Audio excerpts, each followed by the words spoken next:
See,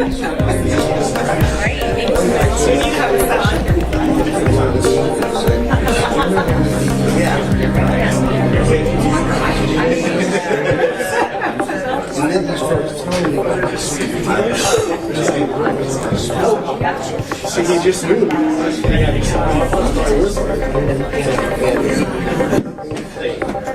See, you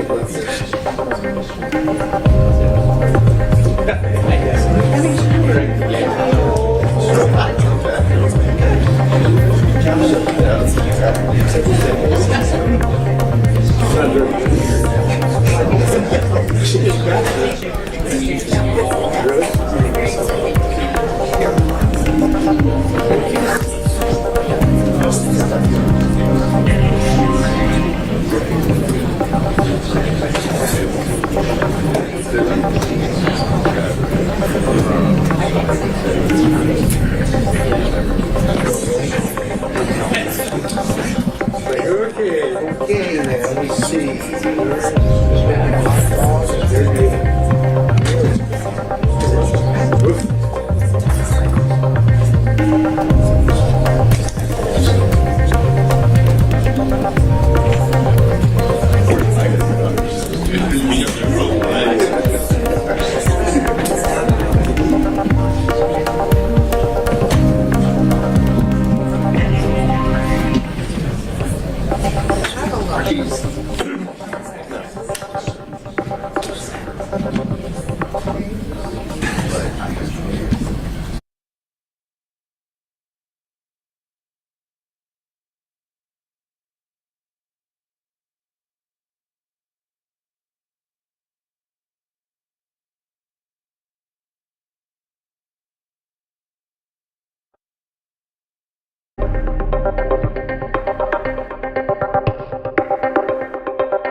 Why my nephew is so honest.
But I'm not going to tell you.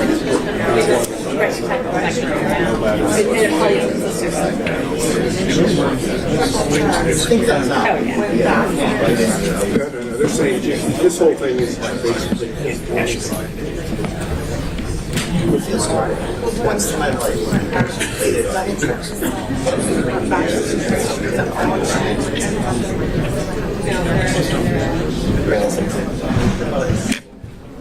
It all started.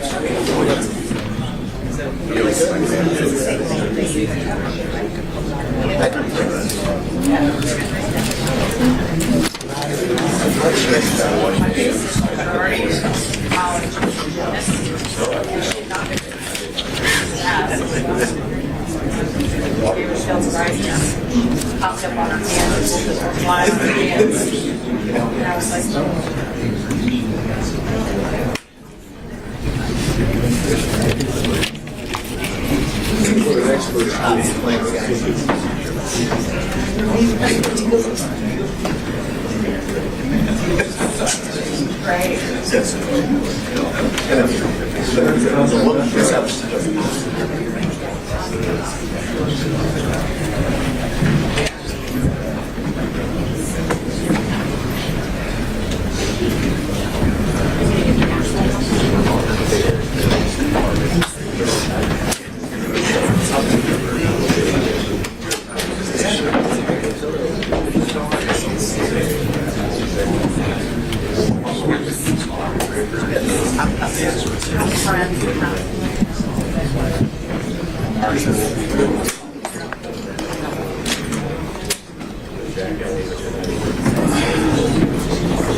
Let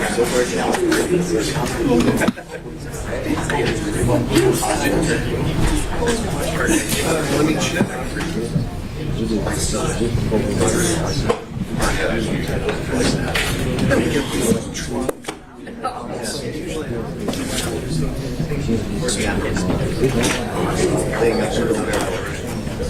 How you doing?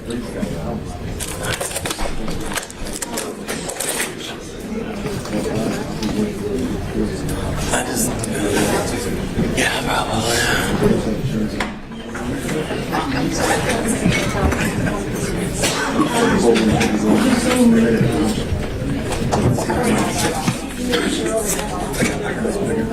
Hey, hit the file.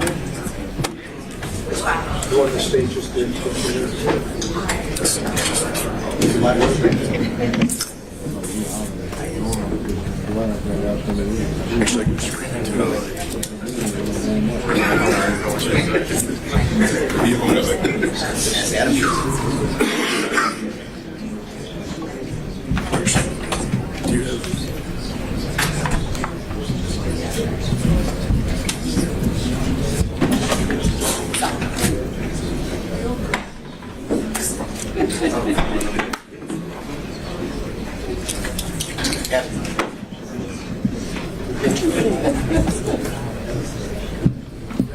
For what?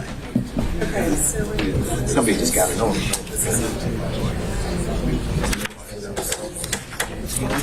I mean, we filed something last Friday. This was filed like at 12:45. I'd have to look later. You would didn't file. Somebody may have filed it for me.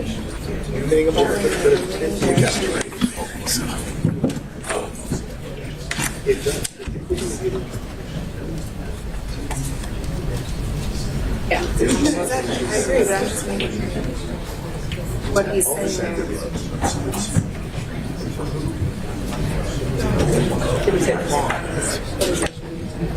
Wanted to make it. I'm not good with that. Yeah, that's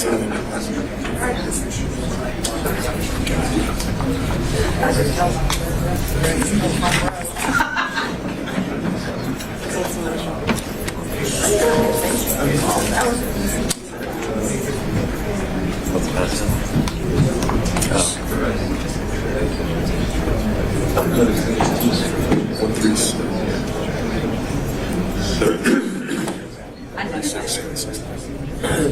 matter? Got it. What's it? Yep.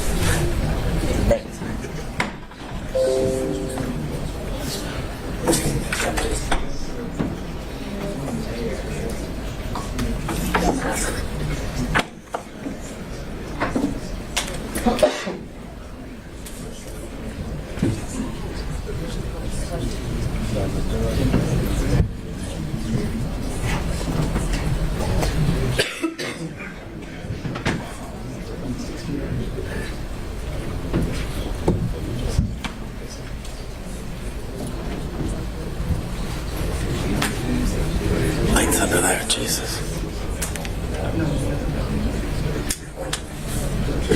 Biggest sentence, Curtis. 1257.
That makes me question.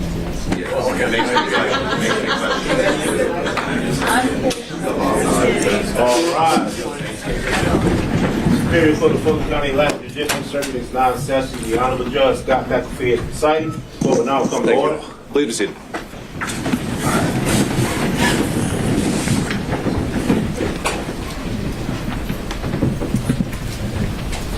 All right, we are back on the record with 23 SC 188947. Beginning with the state, if I could have counsel for today identify themselves for the record. Adam Fani for the state. All right. Good afternoon, Your Honor. Steve Sadow, Jennifer Little for President Trump. All right. His presence. He's actually down in Florida. Understood. Thank you, Mr. Sadow. Good afternoon, Your Honor. Richard Rice and Chris Lewitz for Mr. Cheeley and Mr. Cheeley waives. All right, on behalf of Mr. Giuliani. Alan Stockton, on behalf of Mayor Giuliani, who waives his presence. Thank you. On behalf of Mr. Meadows. Your Honor, Jim Durham on behalf of Mr. Meadows, he waives his appearance. On behalf of Mr. Clark. Mary McDougall, Your Honor, Mr. Clark waives his appearance. On behalf of Mr. Roman. Good morning, Judge. Ashley Merchant and John Merchant on behalf of Mr. Roman, and he waives his presence. On behalf of Mr. Schaefer. Good morning, good afternoon, Your Honor. Craig Gillen, Anthony Lake, and Holly Pearson on behalf of David Schaefer, and he waives his presence.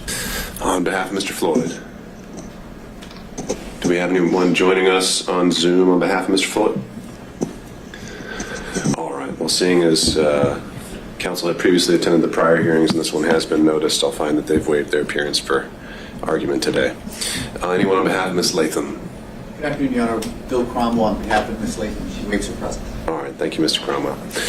All right. So I've been informed by counsel collectively for the defendants that they were requesting a total of an hour and a half for argument to be divided amongst themselves as they've already agreed.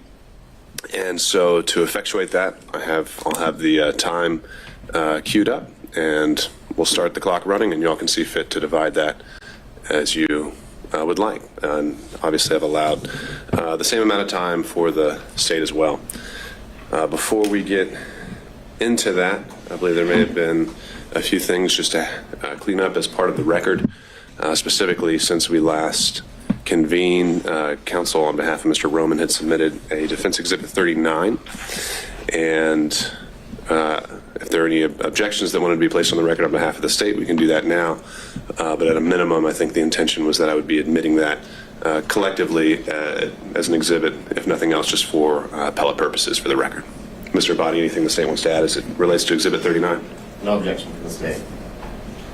I have a copy for the court reporter. I printed a copy out, and then I sent it electronically. All right. If you've got that marked and stamped, we'll provide that to the court reporter.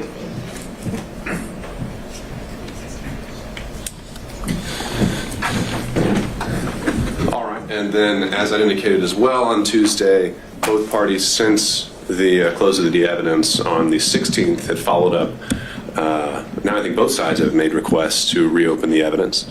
On behalf of the defense, there were some issues with cell phone records, and the state has found an additional witness that they would like to present. And the instruction I provided on Tuesday was that for today, I think we've reached the point where I'd like to hear more of how some of the legal arguments apply to what has already been presented.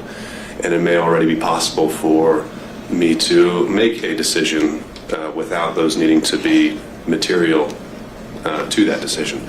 So that's why we're here today. I wanted to make sure we held this time because it is a bit of a logistical challenge to get everyone in a room together. But recognizing that, again, in the interest of efficiency, if both parties want to reserve part of their time to argue as if those proffered exhibits have been admitted, feel free to make whatever arguments you would like. And if in fact it turns out that I do need those to be part of the record to make a decision, then we'd have to come back and we will do those in accordance with the rules of evidence. Mr. Gilmer. We have not filed anything, but we also have a proffer of a witness that we would like to call in the event the court does open the evidence up. I can make an oral proffer as to who that witness is and what that witness would be saying, and I could do it, and I think in a fairly brief manner, if the court would permit me, so the court would understand where I'm coming from, and I believe also Mr. Cromwell also has a brief proffer for a witness that he has talked with and does have an oral proffer. So are these, this is the first I've heard of it, so are these things that have been discussed or shared with the state at all? No, Your Honor. I literally, my communication with this particular witness occurred this morning at about 10:10, along with Mr. Chris was on the call with me. I'm more than happy to enlighten the court as to what the witness would say, who the witness is, and in a brief summary of what this particular witness would testify to in the event the court allows for evidence to be reopened. And on the record, I would state that on behalf of my client, Mr. Schaefer, we do want the record to be reopened so that the court could hear what if they want to bring in someone from California, let them bring them in. And we believe that the court might want to hear the proffer and the evidence that we are prepared to at least proffer today. All right, so Mr. Gillen, on that point to this and Mr. Cromwell's, even additional evidence, in my mind, in the interest of a fair notice to the other side, I wouldn't want that to be part of the argument today because the state has no idea what you're about to say. And I think the purpose of a proffer, in large part in this role and in this context, is having them at least have the ability to make those initial counter arguments. Now, I don't think that would prevent you from, after today's hearing, if you want to file it, make it part of the record, then I think that both parties have already elected that they are willing to use that mechanism. But just for today, kind of showing up now without having shown this other side at all, even this morning, I don't think that would be fair. I did not intend to use the proffer in the legal argument. Sure. I just wanted the court to be aware that we do have an oral proffer. We can file it, we can supplement the record and file it for the court's consideration, but literally Right. hot off the press. Sure. As we printed it out and drove down to the podium. Okay. All right. Well, Mr. Cromwell, is there anything you want to add to that? No, Your Honor. Okay. Mr. Abadi, anything you want to add to that? I don't know what it is, so I don't know how to add to it. So no. All right. Just anything on a procedural perspective. I mean, from a procedural perspective, I would submit to the court, as you said multiple times, evidence is closed. This is beyond the scope of Your Honor's ruling on Tuesday. Feels like it was 3 weeks ago, but Tuesday. So I guess we'd object at this point and go from there. Okay.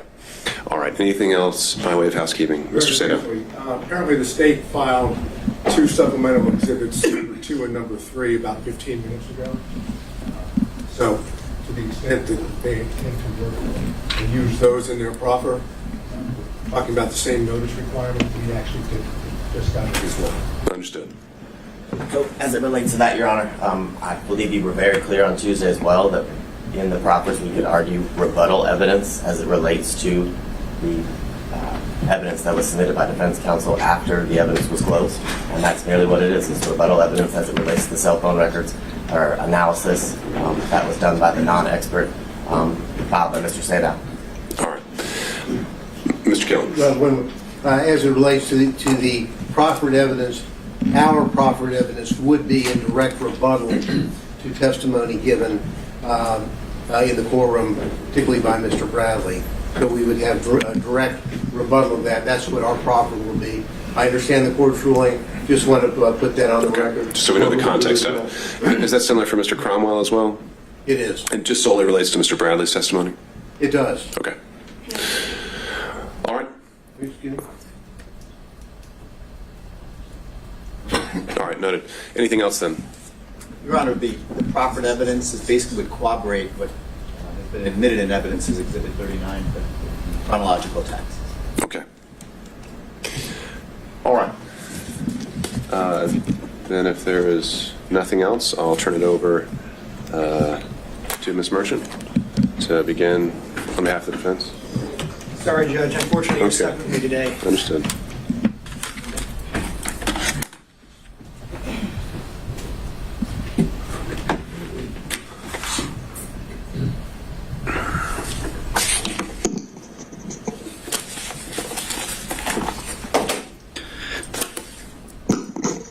May it please the court, Your Honor, John Merchant on behalf of Mr. Roman. Just by way of roadmap to give you some idea about the allocation of time and what I'm going to be covering. I've been charged with talking to Your Honor about the conflict issue and the appearance of a conflict and what we believe the evidence to show on that issue. Mr. Sadow, Mr. Gillum will be talking more about the forensic misconduct piece of it. Ms. Willis's church speech, statements made to the media, fraud on the court, frankly, and the book that she gave several interviews for. So I won't be discussing any of those issues. So if you'd like to ask me, certainly I can try to address them, but that's going to be the focus of their presentation. And then towards the end, other folks may have issue-specific type arguments, either in follow-up to mine or the forensic misconduct. But those are the two lanes that we're going to be covering, but I'm going to do the conflict piece of it for you. And on that issue, Your Honor, this is a matter of first impression in Georgia. I can't find a single case that's been published by the Court of Appeals or the Supreme Court that is based on these facts. There are, of course, a number of different appellate court cases that deal with conflict-related issues and, more importantly, appearance of conflict-related issues. And some of those are based in state law. Some of them are based on the ethical rules that govern lawyers. Some of them are based upon the Sixth Amendment right to due process that's implicit in all of what we're doing here today. I want to remind the court that we're here today on this motion to disqualify D.A. Willis and her office because of her judgment, frankly. She is supposed to be disinterested under the Sixth Amendment, and she's anything but that. The fact that these proceedings have taken this long and through the convoluted way we've made it here today explain that. So as I present my arguments, I want the court to understand that this court represents the guardrails for the Sixth Amendment in this context, and Ms. Willis has already been disqualified once. So I would encourage the court to remember what Judge McBurney did in his order disqualifying. The same argument was made in that case as to whether or not there needs to be an actual conflict of interest or whether or not the appearance of a conflict of interest might be sufficient under the facts. I want to make clear to the court that the law in Georgia suggests and is very clear that we can demonstrate an appearance of a conflict of interest, and that is sufficient. There is, I'm going to be candid with the court, there is a Supreme Court decision from 1996, Lamb v. State, and then there are two Court of Appeal decisions after that deal, and frankly, in some dicta that suggests that an actual conflict is required. But the Supreme Court of Georgia, since those decisions came down, has made quite clear that the appearance of a conflict standard still applies. And the reason that's important is I think under the Sixth Amendment, which is where we're at, in order to preserve the defendant's rights under that provision and under corollary provisions of Georgia law, you've got to consider the appearance of a conflict. And the reason why the appearance of a conflict is so prescient here is because if this court allows this kind of behavior to go on and allows DAs across the state by its order to engage in these kinds of activities, the entire public confidence in the system will be shot. And the integrity of the system will be undermined.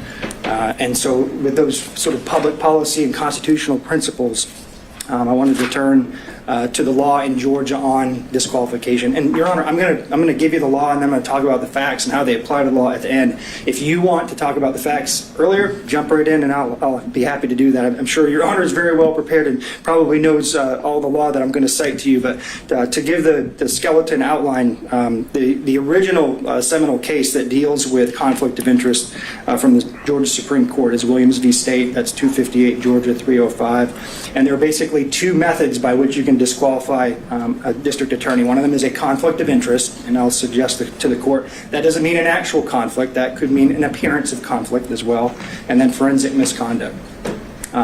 Importantly, in the Williams case, though, in footnote 4, and I think this is important for the court's analysis about the facts and which box it fits into, the court said there is no clear demarcation line between conflict of interest and forensic misconduct, and a given ground for disqualification of the prosecutor might be classifiable as either.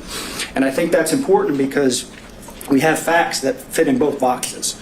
So if a state stands up and says, well, there's no actual conflict here, Judge, that doesn't mean necessarily that it doesn't apply to the forensic misconduct.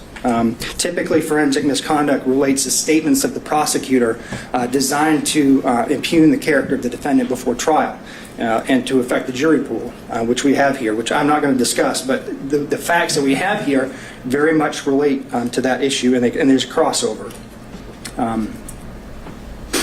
Importantly, and I think this is important for the court's consideration of what effect the court's ruling may have, is if you deny this motion, there's a good chance, if it's reversed, that we would be granted a new trial. So that means we're going to have to do this all over again. In amusement sales versus state, 316 Georgia Appellate 727, that's a case that cites Whitworth, which is physical precedent only. The court said, if the assigned prosecutor has acquired a personal interest or stake in the conviction, the trial court abuses its discretion in denying a motion to disqualify him, and the defendant is entitled to a new trial, even without a showing of prejudice. So that means if we show the court today, and I think we have through the proceedings today and before, that Ms. Willis has developed a very personal interest in this case, and Your Honor denies this motion, we're coming back all over again if the appellate court say you were wrong. So what is that personal interest? So the personal interest can be, there's no definition of that under Georgia law, and it could be a personal financial interest. It could be a personal interest related to bias against a particular defendant, which sort of falls into the forensic misconduct box. But we have here a very personal financial interest that's been laid out in terms of money received by Ms. Willis as a result of the scheme that she set up.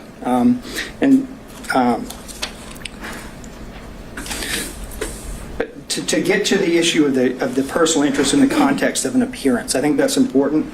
I do want to suggest to the court that there are a number of cases that post-date this actual conflict of interest language that's suggested in some of the cases from the 90s, that you have to pay attention to what this looks like to the public. And I agree with all of the law, and I'm sure the state's going to stand up here and say it can't be a speculative or a conjectural type of personal interest.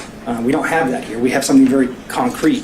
And as Judge McBurney put it, actual and palpable, not speculative and remote. That's exactly what we have here. We've demonstrated through the testimony of the witnesses, some of whom impeached themselves, that we have a very personal interest.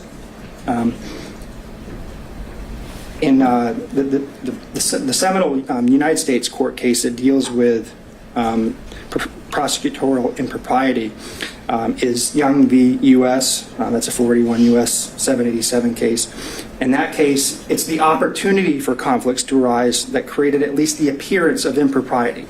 And that's the case that requires that the prosecutor be disinterested. Since a scheme injecting a personal interest, financial or otherwise, into the enforcement process may bring irrelevant and impermissible factors into the prosecutorial decision. Now, there are a number of Georgia cases that sort of repeat that theme. Reeves v. State, 231, Georgia Appellate 22, that's a 1998 case, stated a potential conflict of interest existed in the appearance of impropriety existed. Davenport v. State, 157, Georgia Appellate 704, that's a 1981 case. That was decided 7 years before Williams. When there is at least the appearance of impropriety, a defendant is denied fundamental fairness in the state's prosecution of the charges against him or her. There are also rules that govern prosecutors. Lawyers in general are bound to preserve and avoid even the appearance of impropriety. That's Brown v. State, 256, Georgia Appellate 603, 2002. Head v. State. A prosecutor's close personal relationship with the victim in a case may create at least the appearance of a prosecution unfairly based on private interest rather than one properly based on vindication of public interest. ABA Criminal Justice Standards for the Prosecution Function, Standard 3.1.2c. A prosecutor should avoid appearance of impropriety in performing the prosecution function. 3-1.7f. The prosecutor should not permit the prosecutor's professional judgment or obligations to be affected by the prosecutor's personal, political, financial, professional, business, property, or other interests or relationships. So the rules that govern her in her own profession say that this is wrong because she's developed a financial interest in this case. And at the very least, created the appearance of unfairness towards these defendants by setting up a relationship, a prosecutorial relationship with her boyfriend that she'd been dating for 2 years, according to the testimony. So before I move, Your Honor, to the specific facts, you asked, what's personal interest, and I think, frankly, as I was trying to figure this out, I think you know it when you see it. It's just like in the concurrence in Jacobellis versus State of Ohio, the Supreme Court case from 1964, Justice Stewart, in his concurrent opinion, said, "I know it when I see it," talking about obscenity. I think you know it when you see it. I think there's enough facts in front of you that you know it when you see it. And so I think that the governing principle helps enlighten some of the facts here. And also, I think it's not just financial. In McLaughlin v. State, I think the court's very familiar with that case, 295 Georgia 609, 2014. The Supreme Court essentially said that because the acting DA had become a witness in the case and developed a personal interest in the case due to his daughter's relationship with the victim, that he was disqualified. And because he was disqualified, his entire office was disqualified. So turning to the facts of the case, Your Honor, I think I've got, my role is 20 minutes, so I've got about 8 minutes left. So why the relationship, why did we spend so much time on a relationship between these two people? We frankly couldn't care less if they had a personal relationship outside of work. That is not what the issue is here. The issue is that they began this relationship in 2019. They were dating for 2 years, and then she awarded him a contract where public money, either from Fulton County or the state of Georgia, ended up in his pockets. That decision alone was improper. But what's even more improper is that then she and he used that money to go on personal vacations and trips. If Your Honor will remember, Exhibits 9, 11, and 12 dealt with the expenditures by Wade on trips. If you do the math on that, if you look at what he spent, and then you look at the testimony about what was paid back by Willis, because the cash reimbursement theory, I'll talk about in a second, but if you do the math on what he actually paid for it and what they testified she paid back in cash, you still have over $9,200, $9,200 and $9,247 to be exact, is the amount of money they cannot account for in their testimony. And as Your Honor will remember, there was no mention of cash in Mr. Wade's affidavit. When the best and first opportunity to raise that issue would have come up is when the state filed their response in his affidavit. That is nowhere to be found in there. The first time we heard about cash was here in this courtroom. And so I think she's received a personal financial benefit of over $9,200 in this case that she can't account for, and the state can't account for. And the reason we can't account for it is because they came up with a cash theory. Cash theory only raised. Before we get into that, let me ask you this. Let's say the theory wasn't even there that they had paid it back or that there'd been any exchange. Should there first be a consideration of a materiality requirement? No. Have you seen that in this jurisdiction? It's not in this jurisdiction. Have you seen that in any other jurisdiction? I haven't seen that, Judge. And if it was $6, that would still be improper. Would it be improper where it's a per se disqualification if someone, buys their boss a stick of gum? Is that per se disqualifying because there's no materiality requirement? Well, no, I don't disagree that it may not meet a materiality requirement, but it's a personal benefit. I won't say that giving a pack of gum is just justification for disqualifying a district attorney. I think that's part of the issue, Judge. I think it's a fact-based inquiry by you. So there's a continuum involved here. Yeah, but I think the continuum involves you looking at whether or not, in the grand scheme of things, it violates the Constitution, and whether or not there's an appearance of a conflict, and the appearance suggests that she actually received a benefit, and we know that she did. They admitted it. We don't have to speculate about that. They said that she said she got a benefit, and she said she paid back certain amounts.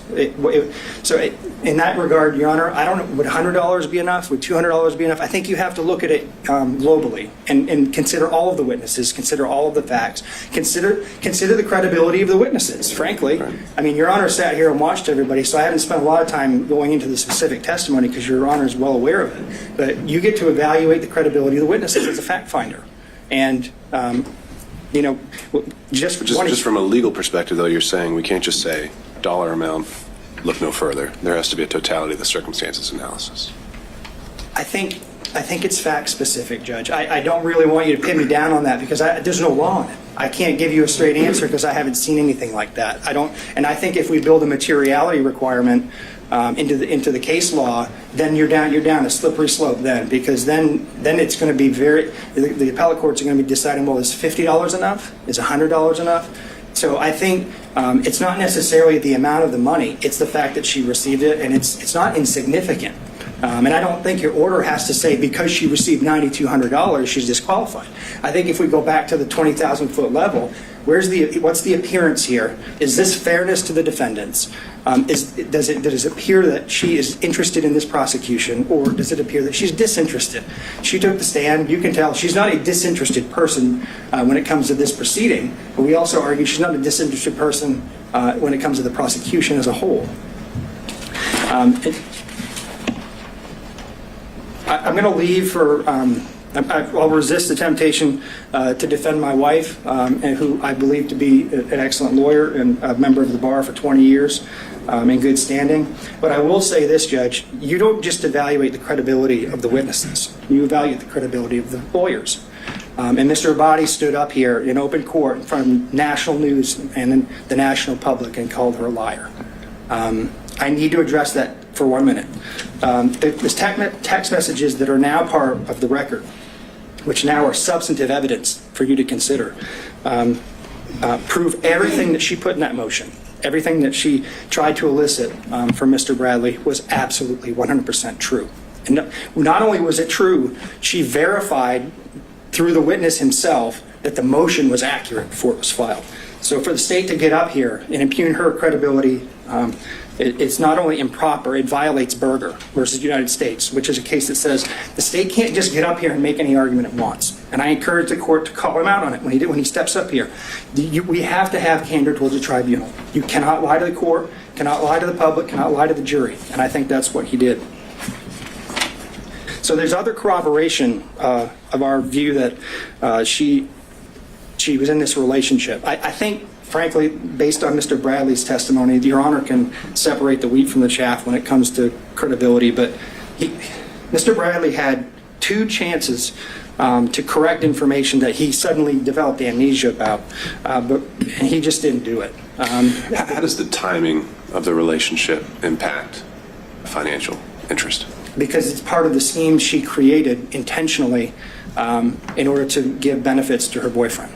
So there's a reason why they fought so hard on this, Judge. I mean, there's a reason that every single subpoena was objected to, every single question we asked Mr. Bradley was objected to, the jumping up and down, all of the obfuscation. There's a reason for that. They know that if Your Honor finds that relationship started in 2019, that the appointment of Wade itself was improper, and if that was improper, then he had no business as an average citizen, along with the fact that they didn't have approval from Fulton County to appoint him in the first place. That undermines the indictment. It creates a structural impairment in the indictment because he had no more business being in the grand jury room than I did. So that's what they're worried about. And the reason why it's important for the financial piece, Judge, is it's how the money ended up going back to her. She put her boyfriend in the spot, paid him, and then reaped the benefits from it. That she created the system and then didn't tell anybody about it. She didn't even tell her dad about it. So I think if in the grand scheme of things, if you're looking at the totality of the facts, and I've got to sit down here in about 2 minutes to make room for my co-counsel, if you look at it, everything put together, judges, they did this, they knew it was wrong, they hid it, and even when they were called out on it, they tried to create an excuse for it by saying it happened after the fact. We know now from the testimony, Ms. Yuri confirmed that Mr. Bradley, his text messages were accurate, not his court testimony, but that fact was accurate. the motion is accurate. And so also I do want to point out there's no paper trail here for the cash. I know that this was I know she and her father both testified that they kept cash on hand, which, I mean, keeping cash on hand in and of itself is not a problem. When you're a public official and you're required to keep track of gifts that you receive, then you need to keep track of it. But there's no paper trail. There's no deposit history. There's no withdrawal history. There's no receipts. None of that. So even assuming their testimony could be credible, and we don't think that it is, you still don't have enough information to track all that money that she received. And this is just what we know about. But does the lack of evidence fall on the state? Does the lack of evidence fall on the state? Isn't that where burdens come in? Yeah, yes, I think they had an obligation to tell Your Honor, hey, this is where the money went. And they certainly had the ability to do that if they could do it. Since they didn't do it, we have to assume they can't. And if they can't, I just want to remind the court of a very important piece of testimony from Ms. Willis that I think goes to credibility of all of the officers of the court who testified. She met with Wade, and they developed, in 10 minutes after talking about the financial piece, I believe, this cash theory that could not be rebutted. We have no ability to do that. They did, and they chose not to do it. So with that, Your Honor, unless Your Honor has more questions for me, I'm going to sit down and turn the podium over to my distinguished colleague, Mr. Sadow. Thank you, Mr. Merchant. Appreciate the court's time.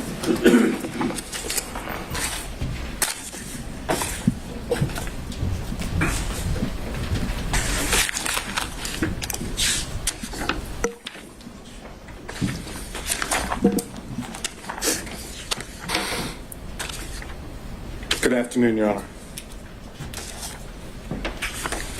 I'm going to speak to what I would call a subset of forensic misconduct. And I'm going to assume that all the law that's been provided to you in pleadings as well as emails, you don't need me to tell you what the law is. So I want to just set up how the disqualification and then dismissal of the indictment should take place under the subset of forensic misconduct. Roman's counsel, Ms. Merchant, filed on January 8 her pleading, her motion to dismiss and to disqualify. We were in court that Friday of that week in which I made it known that that is President Trump, may adopt that motion. I wanted to see what was going to happen before I did so. That Sunday, which would be January the 14th, 2024, D.A. Willis took it upon herself to go to a historic black church in Atlanta, having not responded at all to the motion of Ms. Merchant's client, Roman. And she made what we now call the church speech. And Your Honor has reference to that. You didn't necessarily want evidence on that, but you know what the church speech was. It was videoed. It was clear that Ms. Willis had notes. She was reading from notes that she had prepared. It was a calculated determination by Ms. Willis to prejudice the defendants and their counsel. How so? By making an issue out of the fact that the person that was challenged in the Roman motion was black, without telling the public or the church members, or anyone for that matter, that the reason that Mr. Wade was being challenged was not because he was black, had nothing to do with race. It had to do with the relationship that had been alleged and later admitted to by Ms. Merchant. Ms. Willis took full opportunity to prejudice the defendants, and then comes along later in a pleading and says it wasn't designed or intended to be at the defendants at all, or the defense counsel, which with all due respect is just nonsense. The purpose of that was to get public sympathy, public empathy for what Ms. Merchant had already alleged in her motion. Now, that was a violation of the professional rules of conduct. It was a violation of 3.8G. There's no question about it. It wasn't in response to anything that was said. It was a public statement, extrajudicial, for the purpose of making a comment upon the defendants. It would be in response to a motion that was filed. But it wasn't filed in a response, in a pleading. It was filed in response to a motion. And the motion were allegations made. If Ms. Willis wanted to respond at that point, she could have said the facts of the matter. Instead, she misstated what the situation was, took advantage of the opportunity, an ethical violation, and the ethical violation makes it clear that you must refrain from making extrajudicial comments that have a substantial likelihood of heightening public condemnation of the accused. Can you think of anything more that would heighten public condemnation of the defendants than alleging that defense counsel and the defendants were making their motion based on race and religion? That's as bad as it gets in Fulton County, with all due respect. That's exactly what Ms. Willis wanted done. And remember, the state still had not responded. So then what we get from the state is we get an affidavit filed as part of their response. And that affidavit says specifically, and the affidavit is Mr. Wade, says specifically in paragraph 26 and 27 that the relationship did not begin until 2022. It acknowledges the relationship and says it didn't begin until 2022. And the pleading that's filed, the state's pleading in response, indicates not exactly that, but it says there was no relationship as of November 1 of 2021, and that's on page 7. So now we know that timing is the issue, because Ms. Merchant made it clear that we alleged and had evidence that indicated the timing was before Mr. Wade was hired, not after. So the state now has filed an affidavit and a pleading that claims post-hiring into 2022. And then Mr. Wade, Willis testify to the same thing under oath. Now, Ms. Yerty says it began in 2019. Why would she know?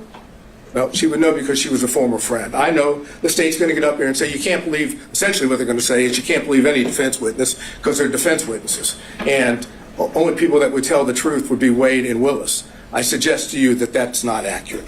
I suggest that the testimony that Mr. Wade gave and Ms. Willis gave, and I'm specifically dealing now with the timing issue, without getting into anything else, that brought forth a true concern about their truthfulness and being what is required of a lawyer in this state, which is candor toward the tribunal. And that's 3.3 of the professional rules. Specifically, small a1, make a false statement of material fact or law to a tribunal. So that's, as I posited to the court, that's the second ethical violation. And then you also have 8.4 of the professional rules. It says it's a violation of the Georgia Rules of Professional Conduct for a lawyer to, and that's A4, engage in a professional conduct involving dishonesty, fraud, deceit, or misrepresentation. Now, do you have to find that Wade and Willis lied? No. What you need to be able to find is that there is a concern, a legitimate concern based on the evidence in this case about their truthfulness. A legitimate concern about the truthfulness, which equates to an appearance of impropriety. Because once you have the appearance of impropriety under forensic misconduct, the law in Georgia is clear, that's enough to disqualify. So, why should you find there's a concern with their truthfulness? ERT is the first one. You have that testimony. But then we go to what is the most obvious indication that Willis and Wade were not truthful on the point of timing, and that's Bradley. Defense Exhibit 26 came into evidence. Defense Exhibit 26 comes in and says, and you know I went into this the last hearing. It says that on January the 5th, 2024, at approximately 9:49 a.m., there's text messages that are exchanged between Ms. Merchant and Mr. Bradley. And the text messages go like, just date, and that's from Ms. Merchant. Ms. Merchant says, do you think it started before she hired him? Bradley, who we now know from Defense Exhibit 39, has been texting with Ms. Merchant for a number of months. This is not the first time. This is months within the communications between the two. Mr. Bradley says, absolutely. Now, absolutely is not a speculative word. That's not speculation. That's a definitive statement. And Bradley then, unprompted, says this. And unprompted is important. It started when she left the DA's office and was a judge in South Fulton. It goes on, Ms. Merchant says, she liked it started when she left the DA's office with the appropriate emoji or whatever one would call it to say it was liked. And then Mr. Bradley say they met at the municipal court CLE conference. Again, unprompted. He's now definitively telling Ms. Merchant when this relationship started. Ms. Merchant says, that's what I figured when he was married. And then Ms. Merchant says, and we're now talking about a couple hours later, she texts and says, upon information and relief, Willis and Wade met while both were serving as magistrate judges and began a romantic relationship at that time. And Mr. Bradley responds, no, municipal court. Thank you. Doesn't say it didn't start then. He doesn't suggest that she's wrong, other than magistrate court municipal. Now we have that, and it's in evidence. And what does Bradley do? He knows that he's put himself in a position that if he testifies truthfully on the witness stand, Your Honor is in a position to be able to find, if you choose to, that both Willis and Wade lied. So what does Bradley do? Look, you were an assistant U.S. attorney. You know how this works when you have witnesses in this situation. Mr. Bradley did everything he could possibly do to evade answering questions. No recollection, couldn't remember, it was speculation. Anything he could possibly say that would cause, Your Honor, not to believe that Bradley knew when this relationship started. I suggest they were clear-cut lies, and the truth is in Defense Exhibit 26.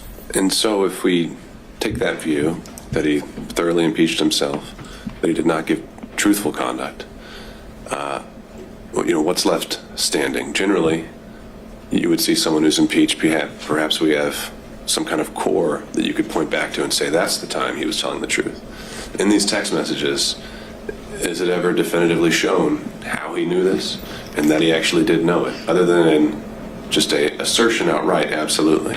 Usually, if a state has a witness that goes sideways, they've got him locked in. They've sat down with a detective and got a full statement. We don't have that here. Well, what you have is a text message, which is a prior statement of Bradley that he did on his own, that was not given to him by someone else. The only thing that the court has just noted is, how do we know he wasn't speculating? Because you don't have to accept the fact that he wasn't speculating. The cases that I provided, I think by email yesterday, the first dealing with that, you can disbelieve that testimony and draw a negative inference. That's the Ferguson case. On Lee, the other case, you can simply take the prior inconsistent statement as substantive evidence. It has the same value. And that's what I'm asking you to do, to take what was the unprompted statement in Defense Exhibit 26 of Bradley and take that on its face face value that that is an indication that Bradley in fact knew and had said he did. If you accept that, you have to have concerns about the truthfulness of Willis and Wade on the timing issue. And I don't know if this is something maybe one of your co-counsel were going to address as well. We heard about kind of the law that applies that we're outside kind of the orbit of the core of cases we're used to dealing with here, where it deals with side switching or where someone is in the relationship, the client relationship. The proposition you're putting forward now is that if a representative of the state, the lead prosecutor, the district attorney themselves, says something that's untruthful on the record, that is something that immediately has to be proactively policed by the trial court. Is basically what I'm getting at is, where in the law do we find the remedy to an untruthful statement? Generally, we send you down the street to the bar, right? And that's why I gave you the cases of Registe and Edwards yesterday. While those aren't prosecutorial cases or dealing with prosecutors, they deal with counsel. And in both those cases, the trial judge found ethical violations on the part of defense counsel, or potential ethical violations. Went through the ethical violations and said, based on that, you're disqualified. You cannot be the attorney of record in this case. What's good for the goose is good for the gander. If defense counsel can be kicked off of a case because of ethical violations, I suggest the same thing can happen for prosecutors when the ethical violations deal with truthfulness, candor to the court, extrajudicial statements. Those are the things that this court can rely upon and say, based on those, again, I find an appearance of impropriety. Where would be the limiting principle? The district attorney signs every indictment assigned to this courtroom. Does that mean she's off every case? No, it would be when the... If I found that she's untruthful, is that what you're kind of suggesting? You don't have to find, again, I'm not saying you have to find she was untruthful or that Wade was untruthful. You don't have to make a finding of fact that they lied. All you have to do is make a finding of fact that you have genuine, legitimate concerns about their credibility, about their truthfulness. And once you find that, then you can apply Registe and Edwards. Well, but it's the same principle, though. If I have genuine concerns about her truthfulness on a particular occasion, how do those not spill over into every criminal case a district attorney brings? Well, it's because she testified under oath, and so did Mr. Wade. They didn't have to testify falsely. They could have testified truthfully. They could have indicated that the relationship, the timing was in fact before Mr. Wade was hired. They chose not to. And in that sense, that dishonesty, that constitutes a violation of their ethical responsibilities. This is not signing an indictment. This is not filing a pleading in which both sides have their own positions. This is a requirement that every witness has to tell the truth under oath. And if they don't tell the truth under oath, or there's a significant concern about their credibility, then they're violating their ethical rules. And as anyone will tell you, as Your Honor already knew from when you were a prosecutor, prosecutors are held to a higher standard. They're the ones that are supposed to be seeking justice. They don't have a particular, they're supposed to be disinterested. When you have the lead prosecutor and the DA giving what I suggest to you is untruthful testimony, based on what Yerty has said, based on what Bradley said in his text, based on the whole way it was presented to you. Bradley didn't want to testify. He first came up with his attorney-client privilege thing on that. And Your Honor was, fortunately, went into that. And then when Bradley knew he had to testify about it, you saw what happened. You can draw the inference, as I've suggested on Bradley, that what he said in the text message, Defense Exhibit 26, is true. The relationship, in fact, started prior to November 1st of 2021. That Yerty says that. And now, without getting into any detail, the cell phone records. The cell phone records show that during that period of time from, let's say, April 1 of 2021 to November 30th of 2021, that there was a considerable number, 35 or more occasions where it appeared that, based on the records, that Mr. Wade was down in the area where Miss Willis was staying in Yerte's apartment. But more important is there are 2 occasions, and the state has not challenged those. There are 2 occasions where the records reflect that it appears Mr. Wade spent the night at that apartment. The state may say, we don't accept that, but they didn't challenge it. And even when they brought forth what they brought forth today, supplemental 2 and 3, they didn't challenge it again. So what does that suggest? That's corroborating evidence of what Yerte had said, of what Bradley said in his text message. It's also impeachment evidence as to what Wade and Willis said about how many times. Is that a significant, in terms of just the times? Didn't Mr. Wade testify that he was there at least 10 times during that time frame? You've now found 35. Well, minimum of 35. Okay. But never overnight. He said he never spent overnight. Put that to the side, though, just in terms of the fact that he did say he'd been over there, that he'd visited the place, and I would presume he wasn't obviously keeping a very good accounting of it, but that wasn't something that was entirely denied. If you're asking me, do we win on the point that he said more than 10 or around 10 and we say 35, do we win on that point? No. Okay. It's not determined. The overnight rate might raise some more concerns. Understood? Yeah, it does. And that's the reason why we highlighted it in the affidavit of Mr. Middlestaff, because that is suggestive that they were not being honest to the court. So then, how much time have I used? Have I? I'm letting them use the hook. So, suggestive. Again, raising issues. I'm wondering about burden. Is it we're dealing with a preponderance standard? We are dealing with a preponderance standard, and it's our burden. Yeah. No question about that. So does suggestive get us there? No, but it is corroborating evidence of evidence that we did put up. And that's what the purpose of the cell phone records. They corroborate what Yerte says. They corroborate what Bradley said in Defense Exhibit 26. And they impeach, to that extent, Wade and Willis's testimony. So if you find by a preponderance of the evidence, so I can finish this up, if you find by a preponderance of the evidence that what I call subset of forensic misconduct, ethical violations, has been shown, and that there is a significant and legitimate concern about the truthfulness of Wade and Willis, they're disqualified. Now, obviously, factual findings are yours, but the law allows you to do that. You don't have to do it through an actual conflict. That's the other side of the equation. And that's what I've argued, and I think that's what Mr. Gibbons can argue. Before I let you go, though, this is an interesting classification. You're saying forensic conduct isn't just commenting publicly about the case indicating guilt. You're saying forensic conduct is just anything a district attorney says falls into that box? No, I'm saying that improper.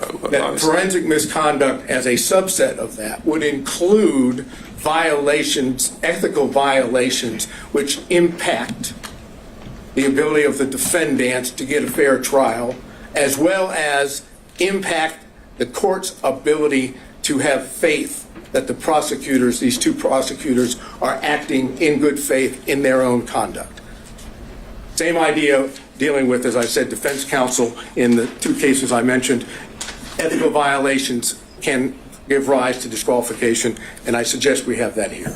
All right. Thank you, Mr. Saino. Thank you. Where's the shot clock when you need it? Right there. Your Honor, I want to address very directly here. What we have is a systematic, continuous pattern, a calculated plan, evidencing a design to prejudice the defendants in this case, in the minds of the jurors.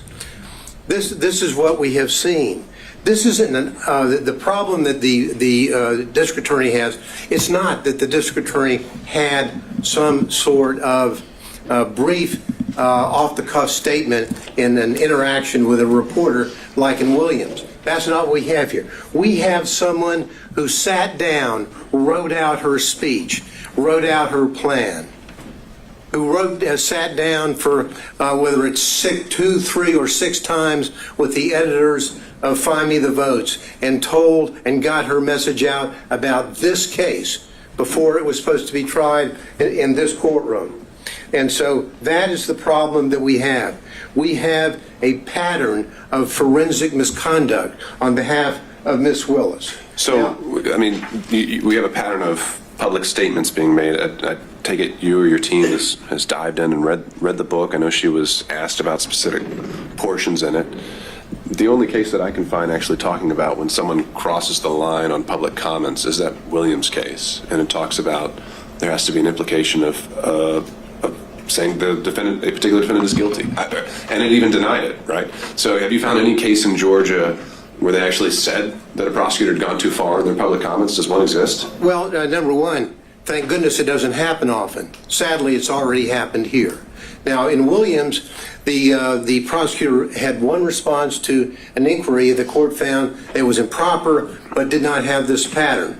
Now, it doesn't necessarily mean a comment about the quote guilt or innocence, although that was the pattern in Williams. It's the improper comments by a prosecutor. For example, in Williams, they cite the nature and consequences of forensic misconduct in prosecution of criminal case, a 1955 Columbia Law School article, and how prophetic that was. When Williams cites that case in that law school article, they talk about an awful lot more than simply the comments about specific guilt or references to guilt. What you have here, Your Honor, is a comment, and we can't look at it it doesn't apply only if a prosecutor said, I think the defendant is guilty in my mind. No, it's more pernicious than that. What we have here is someone who sat down and drew up a plan for two reasons. And what she did reminds me of what the court in Estes v. Texas talks about, and that is that pretrial can create major problems for a defendant, indeed more harmful than publicity during a trial, for it may set the community opinion as to guilt or innocence. That's what we have here. That's exactly what we have. And the court in Estes talks about the power of the television camera. So what do we have, and what did this prosecutor do?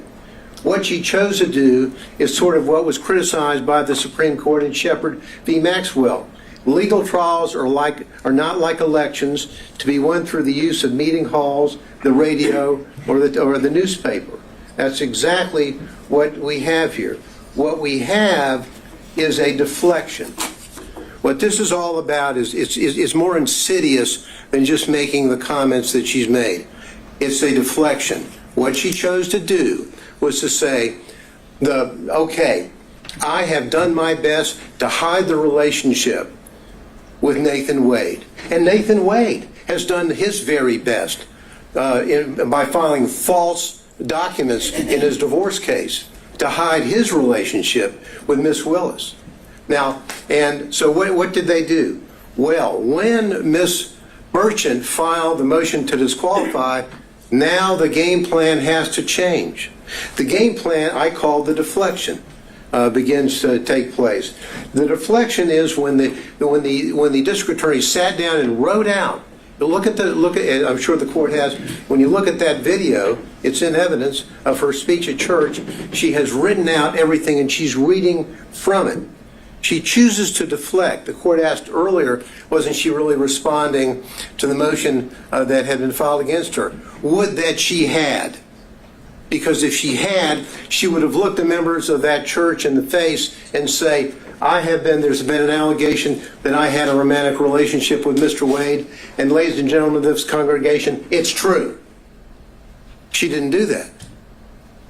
She chose to deflect and to do two things that are reprehensible for any lawyer, but particularly for a prosecutor.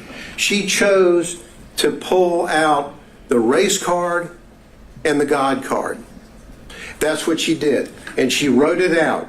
She went on to deflect away from the allegations in the Wade motion, and she's saying, why, in her talk, public discussion with God, why Are they only attacking one in reference to Mr. Wade? And then she goes on to say, God, isn't it them playing the race card when they only question one? Now, if she had been truthful with that congregation, truthful with the community, she would have said, I had a relationship with him. Good, bad, forgive me, whatever. That's what she should have said. But she chose to deflect and say, them, the reference to them and the others and they. It's obviously a reference to the motion filed by Ms. Merchant. They choose to go after the black man.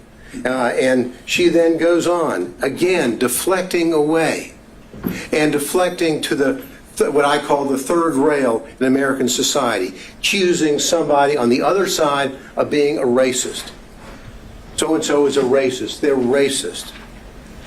She was the one playing the race card in a way to try to deflect from her own conduct. She goes on to say in discussions with the Lord, God, is it that some will never see a black man as qualified no matter his achievements? Again, the deflection. What is she saying? The listener is not necessarily in that audience in that church.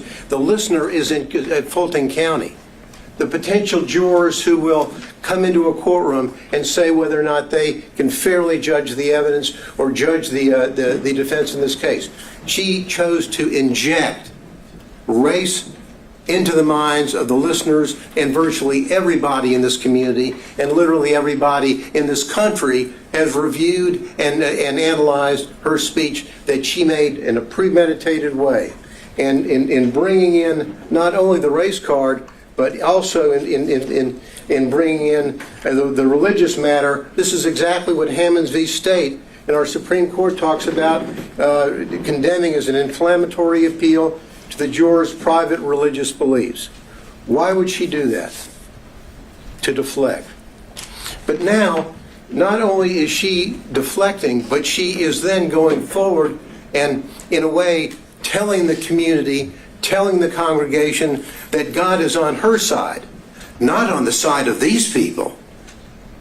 God, she said, and when she's talking, and she's saying, God, pray for their souls. I, meaning God, qualified you. I qualified your imperfect, flawed self. I see you in every hour.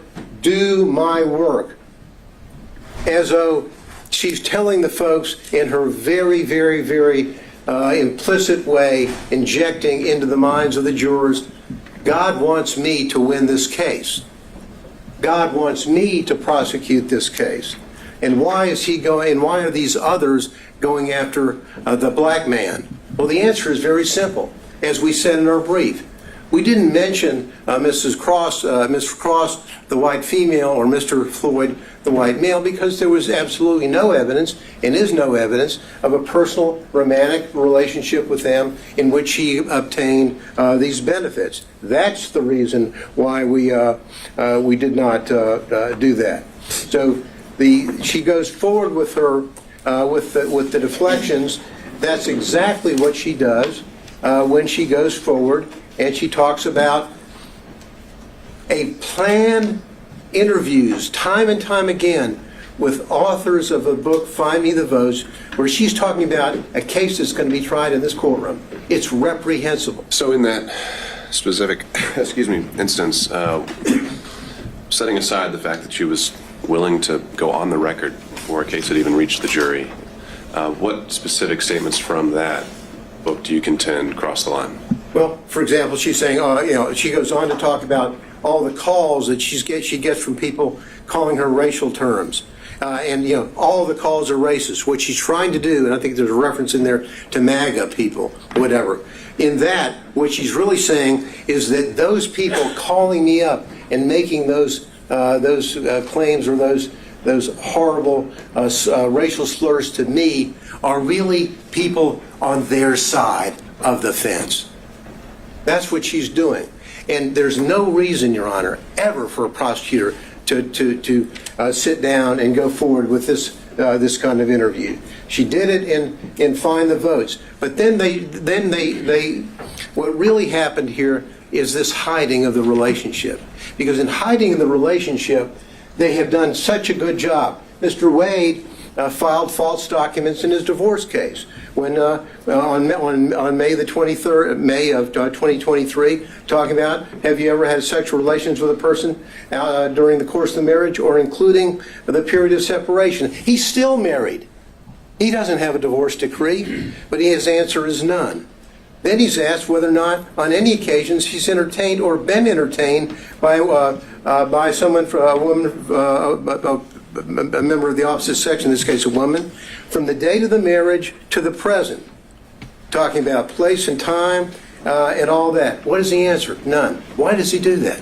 He does that because he doesn't want to tell about the relationship that he has with Miss Willis and the benefits that he has gotten and that he gave to her. That's exact. And what these answers are absolutely reprehensible, that a member of the State Bar of Georgia would file these answers that are inaccurate. What does Miss Wade do? Miss Willis do?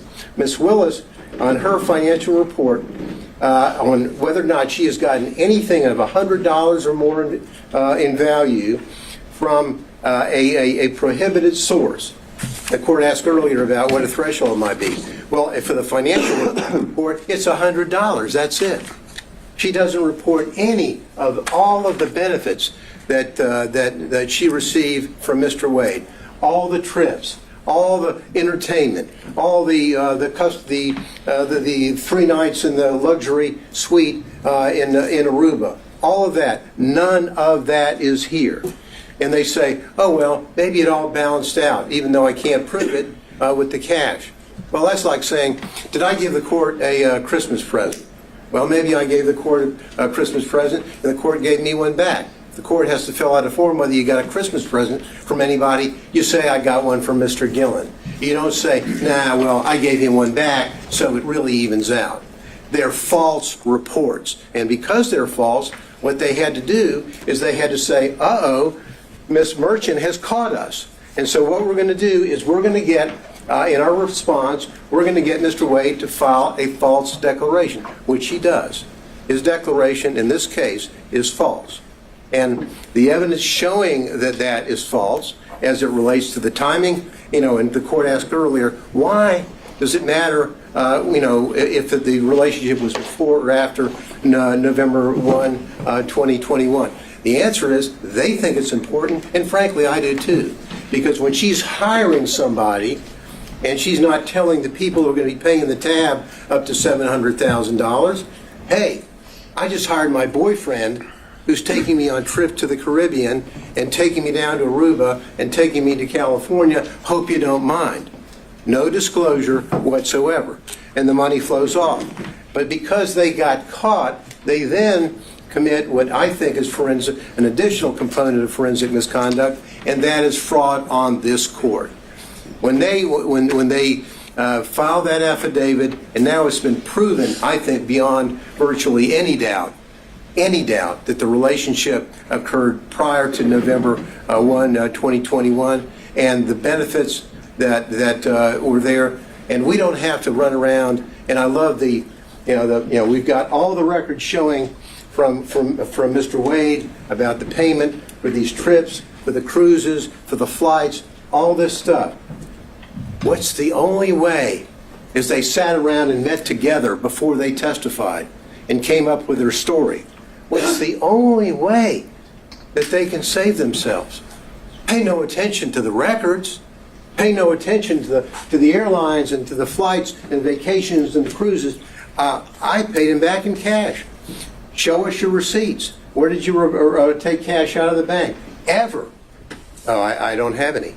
Well, show us the deposits that he had. Well, never. We don't have any.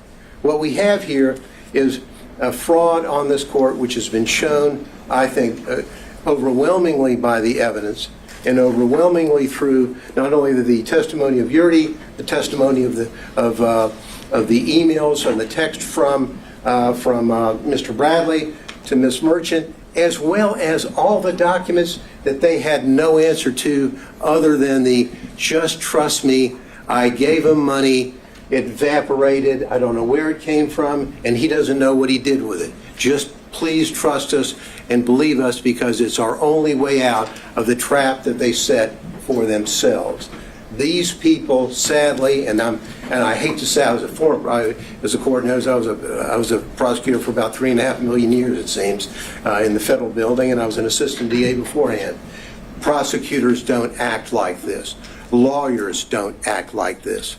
These people, Your Honor, is a systematic misconduct, and they need to go. Thank you.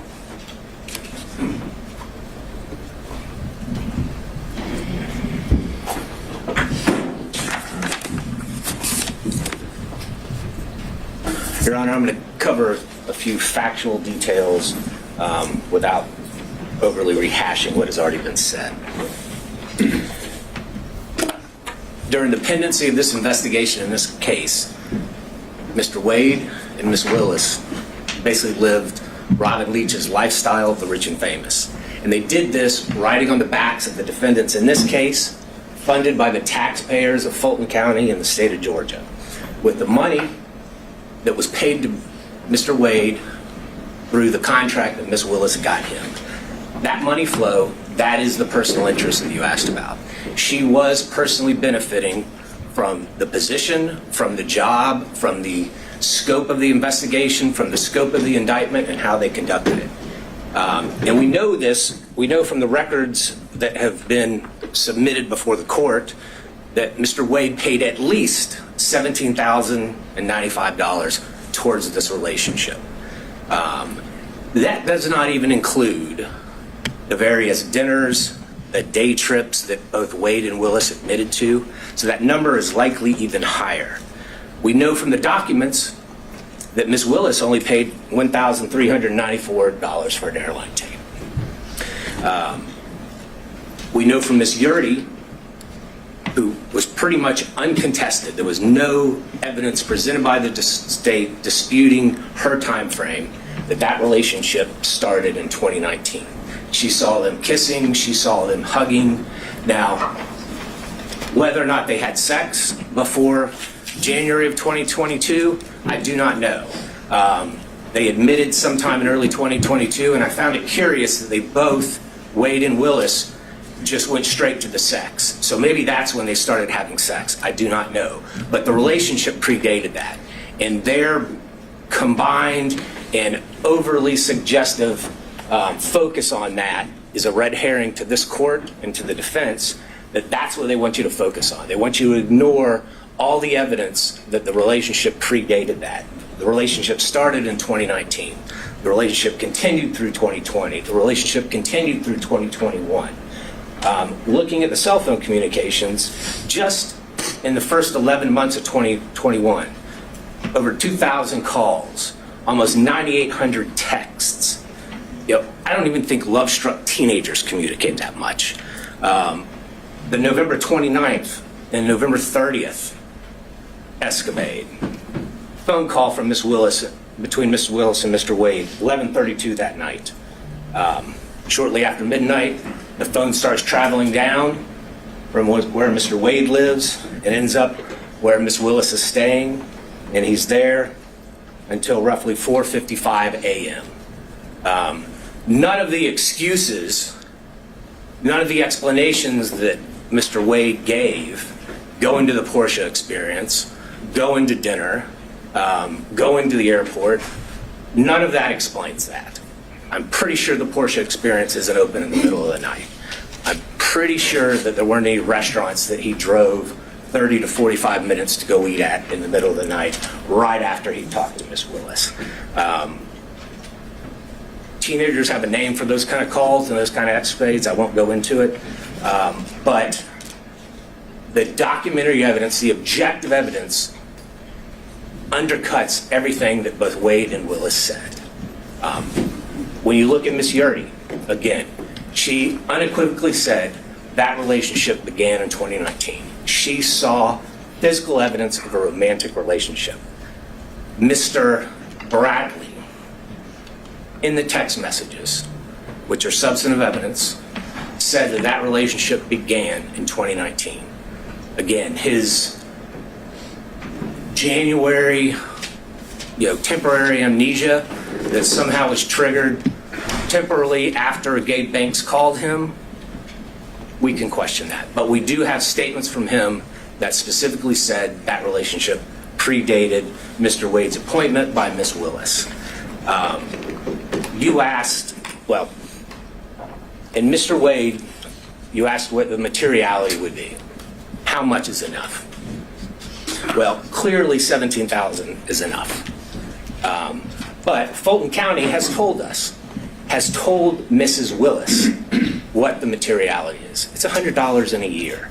She twice signed declarations, certifications that she did not receive any gifts. And even under her strained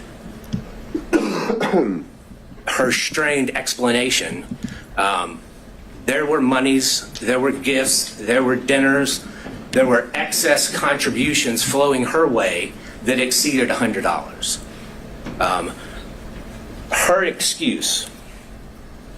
Her explanation, well, I just paid it in cash. That just does not stand to reason. It does not hold up to the light of truth. Anyone that has ever been in a money laundering trial, a forfeiture trial, if that's the explanation we give the state, they laugh. Oh, I just gave cash. I have no records for it. I have no source for it. The only thing that she could say that was a source for the money, because at times she said she was down to $500 to $1,000. The only explanation she had is, well, sometimes I go to Publix and I may get an extra $50. That shows up on your debit card or your credit card. Did they bring those records in? No. Did they bring her bank accounts in? No. Did they bring any documentary evidence in? No, they did not. And why is that important, Judge? Yes, the burden is ours.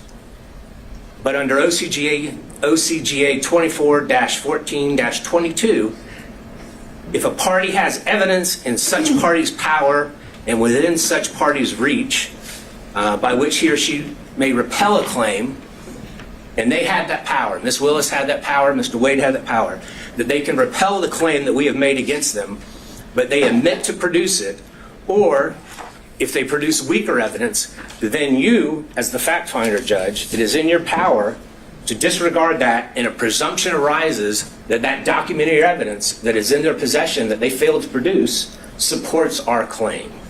And that is something that the state relies on regularly in criminal trials. And that is something that the court should rely on in this case when formulating its factual findings. And we know that both Mr. Wade and Ms. Willis have some difficulty expressing the truth when it comes to their relationship in these cases. We know Mr. Wade lied in his interrogatories multiple times. We know Ms. Willis falsely certified that she hadn't received any gifts from anybody. And Mr. Wade clearly was a prohibited source. He was someone doing business with Fulton County. Anything over $100 in a year, she had to put down, and she put zero. And it defies imagination that she could somehow forget about all these trips, all these dinners, all these day trips, and not put that money down. You had asked, I think it was Mr. Gillen, did she say in that church speech or anywhere else that the defendants were guilty? And I think she did in that church speech. She said in that church speech, and she was talking about a conversation that she apparently had with God, talking about herself. She said, this leader has a trial conviction rate of 95%. She said, the trial team this leader put together has a conviction rate of 95%.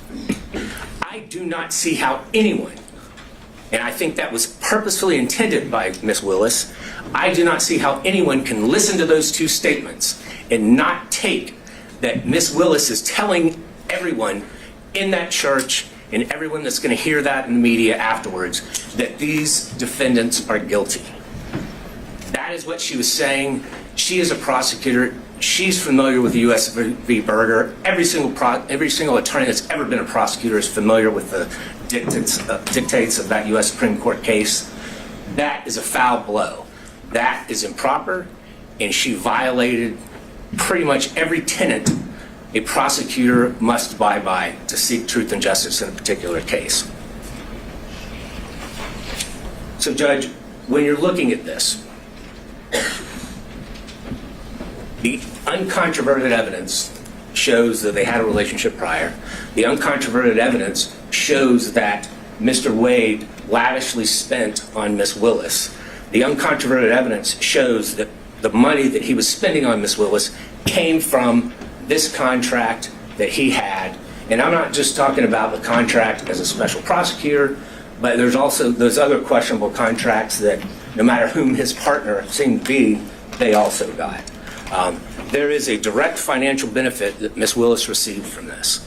And Judge, looking back at what Judge McBurney said, if merely hosting a fundraiser for a political opponent of a putative defendant creates not only the appearance but an actual conflict, then what Ms. Willis has done since then in this case creates an actual conflict. But again, as prior counsel has stated, we only need to show the appearance of a conflict. And we have done that by a preponderance of the evidence. In fact, I believe we've shown an actual conflict. But nonetheless, the result should be that Ms. Willis and her office should be disqualified from this case. We still have a few more minutes. I think Mr. Cromwell may have something to say. Thank you, Your Honor. Thank you.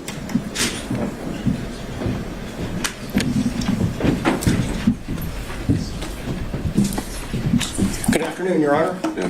Harry McDougall for Mr. Clark.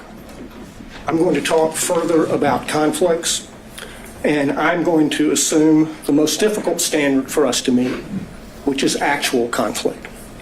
But before I begin that, I want to add just a little bit to what has already been said about the standards that apply to prosecutors. Our appellate courts have said often the administration of the law, and especially that of the criminal law, should, like Caesar's wife, be above suspicion and should be free from all temptation, bias, or prejudice so far as it is possible for our courts to accomplish it. The first occurrence of that I can find is Nichols v. State more than 100 years ago, 1915. The most recent, Registe v. State in the Supreme Court in 2010, although they don't refer to Caesar's wife. That requirement is also embedded in the prosecutor's statutory oath, 15-18-2, which requires impartially and without fear or favor discharge my duties as district attorney and take only my lawful compensation, so help me God. The general rule on conflicts of interest for lawyers is in Rule of Professional Conduct 1.7. And we all know, it's all drummed into us, that we cannot have a conflict of interest. And if we do, we have to withdraw or we will be disqualified. The basic idea is that a conflict of interest impairs the lawyer's independent professional judgment. That's the test of a conflict and whether it can be waived and whether it's disqualifying.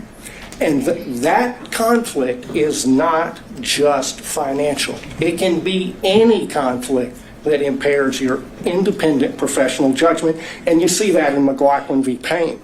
The court asked what was a personal interest for purposes of disqualification. It's anything that impairs professional judgment. That's reflected in the ABA standards that were quoted by Mr. Merchant, which list the prosecutor's personal, political, financial, professional, business, property, or other interests or relationships. And that's really embedded in the prosecutor's oath to act impartially. And the earlier disqualification order by Judge McBurney was based on political interests, not financial. What my colleagues have described as forensic misconduct is also cognizable as a conflict of interest based on that footnote in the Williams case. The root of all of the problems that we see in this court right now is a conflict of interest arising from their individual personal interests in perpetuating and concealing their relationship. That's the original sin from which all of the other problems flow. There are 6 different actual conflicts of interest in this case, any one of which warrants disqualification, but collectively, practically compelling. First, the financial conflict that's already been covered.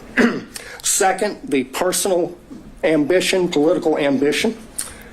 Third, there's a dovetailed or complementary pattern of deceit and concealment of the relationship and the money. Fourth, the speech at the church. Fifth, the motion for protective order that the DA filed in Mr. Wade's divorce case. Sixth, the way the state has conducted the defense of this motion to disqualify, especially the hearing. On the financial piece, the court asked for a limiting principle and asked about materiality. The limiting principle is whatever impairs the independent professional judgment of the lawyer. That is applied routinely. We have a county code section that flatly prohibits gifts from contractors, period. We have, by analogy, the federal bribery statute, which has a threshold of $5,000, 18 U.S.C. 666. The court asked about burdens and inferences. The court can draw a negative inference from the state's failure to produce evidence to support the invisible magic cash balancing theory based on State v. Thomas, 311 Georgia 407, particularly footnote 19. As to the timing question that the court asked about, there were 2 contracts for Mr. Wade executed after they acknowledged the relationship began. Each one of them afflicted or conflicted under county and common law. The second conflict is her political ambition, for which he was previously chastised by Judge McBurney. And that's also present in this book. The inside flap of this book says that they were given, quote, exclusive access to thousands of secret documents, emails, text messages, and audio recordings. The court has twice denied defense motions to unseal special purpose grand jury materials. She helped herself to get the glory of this book. I introduced certified copies of a number of county code sections. I'm not going to walk through those, but I'll tell you why they matter. The stack of law from the state constitution down to the county ordinances imposes a regime on the DA under which she has 3 obligations. She has to go to the county commission to get approval to pay him like she did. She cannot accept gifts from a prohibited source. She has to disclose the gifts that she received. She evaded all of those requirements. Section 2-69 of the county code prohibits gifts from prohibited sources, which he was. There is no boyfriend exception. The disclosure forms, the evidence is sufficient for you to find that her disclosure form for 2022 is false, and that it is a false writing. That's an actual conflict of interest between her duty, legal duty of disclosure, her legal duty of candor as a prosecutor, and her private and personal interests in concealing the relationship, concealing the gifts, and keeping the gravy train rolling for as long as possible. His part in the pattern of concealment is a story you see in many divorce cases. The husband is hiding things from his wife. How much money he's making, the other woman, and what he's spending on the other woman. And he got on that stand, lied in his interrogatories, and then he got on the stand and he lied about lying in the interrogatories. And the lawyers for the DA's office, they just sat there and let him do it. They did nothing to correct obviously perjured testimony. In and of itself, that warrants disqualification of every one of them. The reason they lied and covered it up was to avoid the trouble they're in right now. That served their personal interests to the detriment of their public duties as prosecutors. The speech at the church. I want to focus on why she did that. Mr. Gillen talked about that. She did it to deflect attention from her own misconduct and that of Mr. Wade. She violated her public duty as a prosecutor to serve her personal interests and the personal interests of her boyfriend. That is a disqualifying conflict between her personal interests and her public duty that is actual, operational, and materialized, and it rests on undisputed facts. The next thing that she did that was a disqualifying conflict of interest was the emergency motion for protective order that she filed in the divorce. I filed a certified copy of that as Exhibit 37. She sought a protective order under the Apex Doctrine on the grounds that she's the DA. The whole filing is expressly predicated on her status as DA. In fact, she never lets you forget it. She says it 27 times in 12 pages. In that filing, speaking as DA, she said, the circumstances, quote, suggest that defendant Joycelyn Wade is using the legal process to harass and embarrass District Attorney Willis, and in doing so is obstructing and interfering with an ongoing criminal investigation. In the prayer for relief on page 11, she asked for 6 months to, quote, complete a review of the filings in the instant case, investigate and depose relevant witnesses with regard to the interference and obstruction this motion contends. There's no sugarcoating it. That's a clear violation of Rule of Professional Conduct 3.4H, which prohibits lawyers from making threats of criminal prosecution to gain advantage in a civil case. She abused her power, she abused her position to threaten her boyfriend's wife with criminal prosecution to gain advantage for herself and her boyfriend in her boyfriend's divorce. She violated her public duties not to make that kind of a threat in order to serve her private personal interests and those of Mr. Wade. Another actual operational conflict. The last category is the conduct of the defense of this hearing. There were a lot of objections made based on attorney-client privilege during Mr. Bradley's testimony. Most of those objections were made by the state, but the privilege being asserted does not belong to the state. It belongs to Mr. Wade. That shows that the DA's office is serving the personal interests of the DA and Mr. Wade in carrying out further concealment and cover-up of their relationship, and not the cause of justice they are sworn to serve. That is a conflict of interest. It's a continuation of the wrongful pattern of concealment and cover-up that they've engaged in since the beginning. But now they've enlisted the entire office in the enterprise. In the written response to the motion to disqualify, they said this, and I quote, "To be absolutely clear, there is no evidence that DA Willis derived any financial benefit from Mr. Wade." That's on page 15. Flat out false. 10 lawyers in this case put their name on that, starting with the DA. So throw another log on the bonfire of conflicts of interest.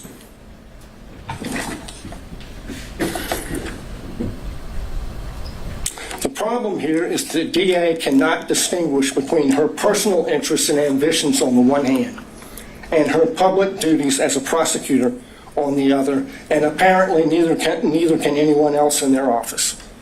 Of the 6 conflicts I've identified, only one is subject to a conflict in the evidence. This is a case study in what happens when you operate under a conflict of interest. It's put an irreparable stain on the case. Think of the message that would be sent if they were not disqualified. If this is tolerated, we'll get more of it. This office is a global laughingstock because of their conduct.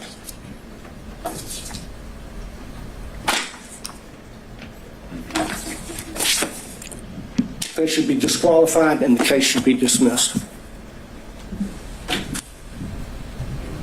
Your Honor, there's not much oxygen left in the room. We delineated the times based on the whole presentation.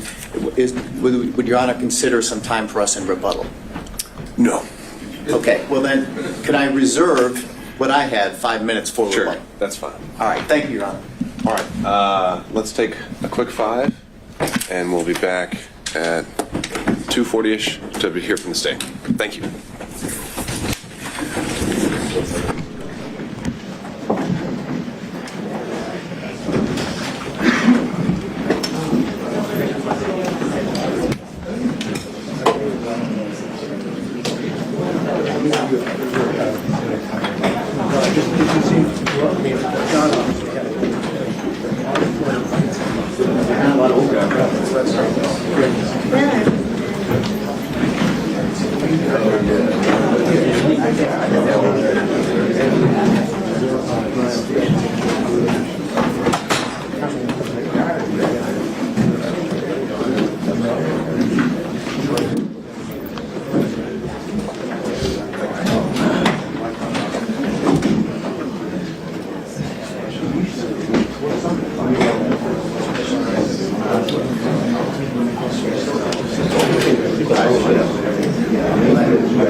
You got a long time.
Yeah.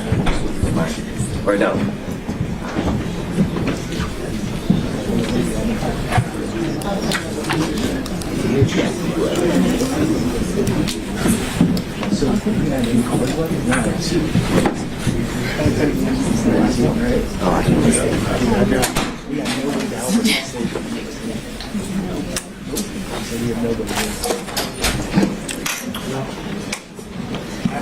Sir.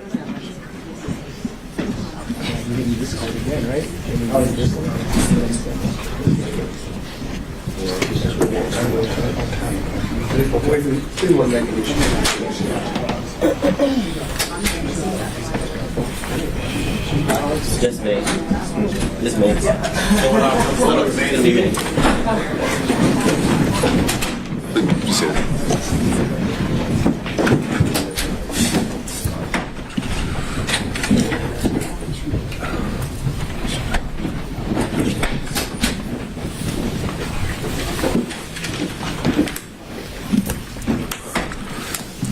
All right, we're back on the record.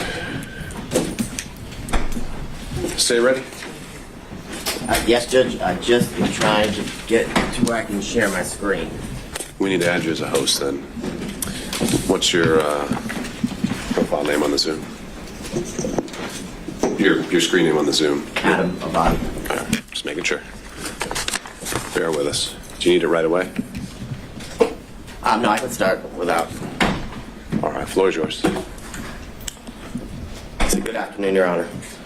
I want to start with some of the things that were addressed over the last hour and a half. First, beginning with something Mr. Merchant referenced as it related to the comments that the state made in regards to the good faith basis in which was submitted to the court, in which defense counsel claimed the evidence would show. And I would strongly bring to the court's attention that the claims that were made were material misrepresentations. And what I will say to the court, and why I say that to the court, is because the representations that were made by counsel was that Miss Daisha Young, Miss Sonia Allen, Mr. Dexter Bonds, Investigator Hill, Investigator Green, Investigator Ricks, all of these people would be called, and Mr. Bradley would be able to impeach their knowledge by saying that he specifically, in his presence or to him, said that Miss Willis and Mr. Wade were in a romantic relationship, and that Miss Willis and Mr. Wade were cohabitating, that they all knew that. And I would submit to the court, we didn't hear from any of those individuals.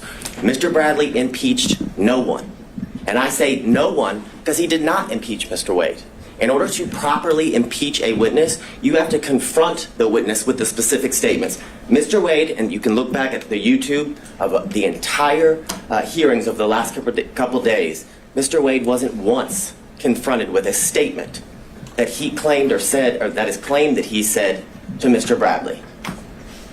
The way you properly impeach somebody, you have to confront the witness. Here would be Mr. Wade, and once he makes a statement that you believe to be inconsistent, and you have a witness who can prove that inconsistency, that's when you call that witness. And when Mr. Wade was on the stand, not once was he asked, did you tell Mr. Bradley this in a confidential conversation in your conference room that was not covered under attorney-client privilege? That was not asked.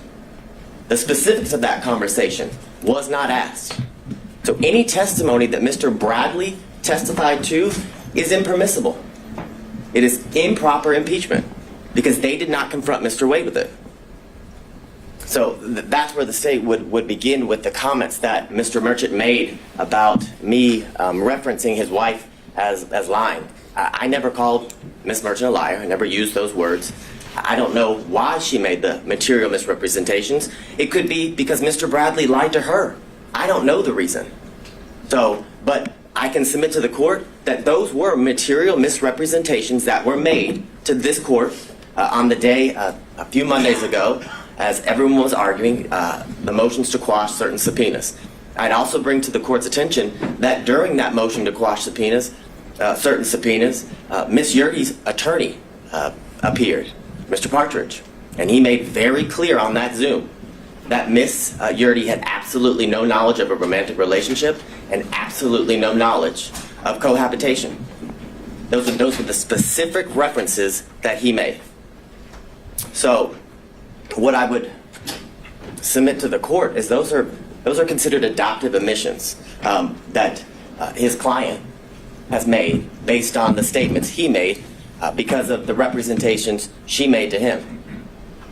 So, and I know that sounds convoluted, but what I would say to the court is Ms. Yurdy told Mr. Partridge, because Mr. Partridge told the court that she had absolutely no information about romantic relationship, and she had absolutely no information as in regards to... So, but wait, are you making an argument I should make inferences based... Now, these would be attorney-client privileges, or communications then. She's communicating with Mr. Partridge about what her upcoming testimony is, that's why she's hired him, and you're telling me I should infer things based on her communications to him? Absolutely, because they're not attorney-client communications anymore when he discloses them to the court and everybody else as they watch the Zoom and attend the hearing. The difference is there was no request to go in camera. There was no request to go or to have a private conversation with you as was done with Mr.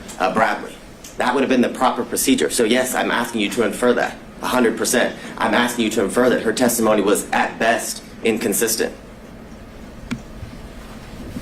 Because the testimony of Ms. Yurdy, when she testified, was vague, very little description. When asked in a very leading manner, is it true or do you know that Ms.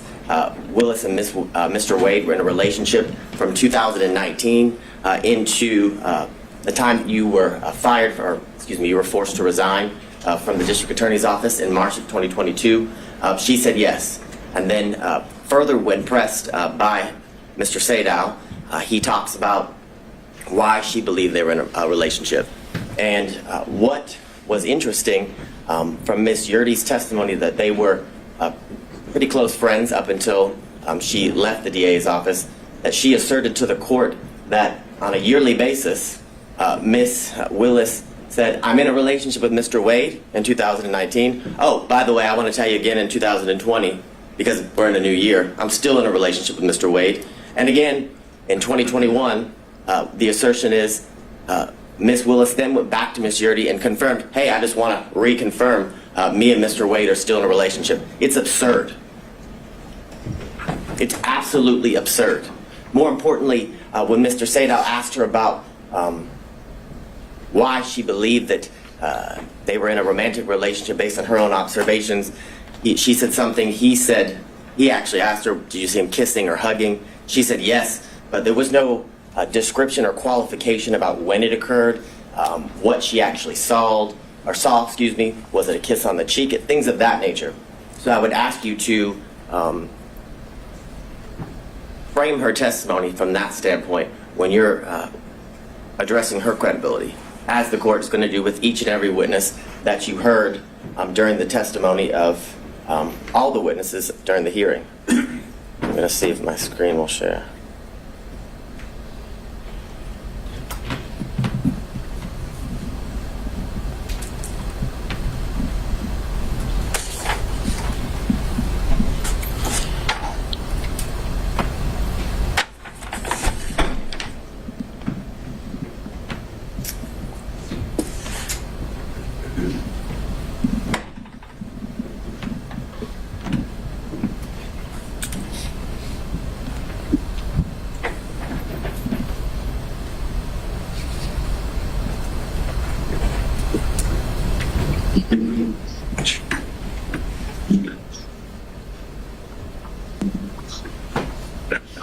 Now, I want to talk a little bit about the standard and the burden here in this instance as it relates to defense counsel and the claims that they have made in the motion to disqualify. And as I was doing a whole lot of research, I came upon this law review article from Cornell scholarship reading or publication. And they made very clear that courts have been relatively reluctant to exercise their power to disqualify prosecutors for any reason. And that goes along with the standard. What the state would submit to the court is that the defense has to show an actual conflict. And in this instance, they have to show the actual conflict would be that Ms. Willis received a financial benefit or gain and did it got it based upon the outcome of the case. It doesn't make any sense. It makes absolutely no sense. And during the 3 days of the extensive testimony of all of the witnesses and the prolonged examinations of the witnesses by multiple defense counsel, they still got nowhere. We're in the same position we were in on Monday. The same assertions that were made on Monday have no answers today as we're before Your Honor. They were not able to provide any evidence as to, or to the contrary, of Ms. Willis and Ms. Wade's assertions of when their relationship began. There's absolutely no evidence that contradicts that the relationship did not begin later than or around March of 2022, Your Honor. I further submit to the court, because of this failure, that their assertion or their request that, one, the indictment be dismissed. There's absolutely no evidence that the defendants in this case, their due process rights, have been harmed in absolutely any way. There was zero evidence. Not a single shred of evidence was produced through any of the exhibits or the witness testimony showing how their constitutional rights, their due process rights, were at all affected by the relationship that began in March of 2022 with Ms. Willis and Mr. Wade. And because of that, the motion to disqualify should be denied, and Ms. Willis as the District Attorney of Fulton County and Mr. Wade as the Special Prosecutor assigned to this case should be allowed to remain on this case and continue to prosecute the case to the end, Your Honor, until the trial is set by the court and is to begin. Now, the issues, obviously, you've heard a lot from defense counsel as to what the issues are for you to, determine. And here would be the state's contention, is that you must find that there's an actual conflict if you were or are to come to the conclusion that you should disqualify Ms. Willis and the District Attorney's Office. And looking at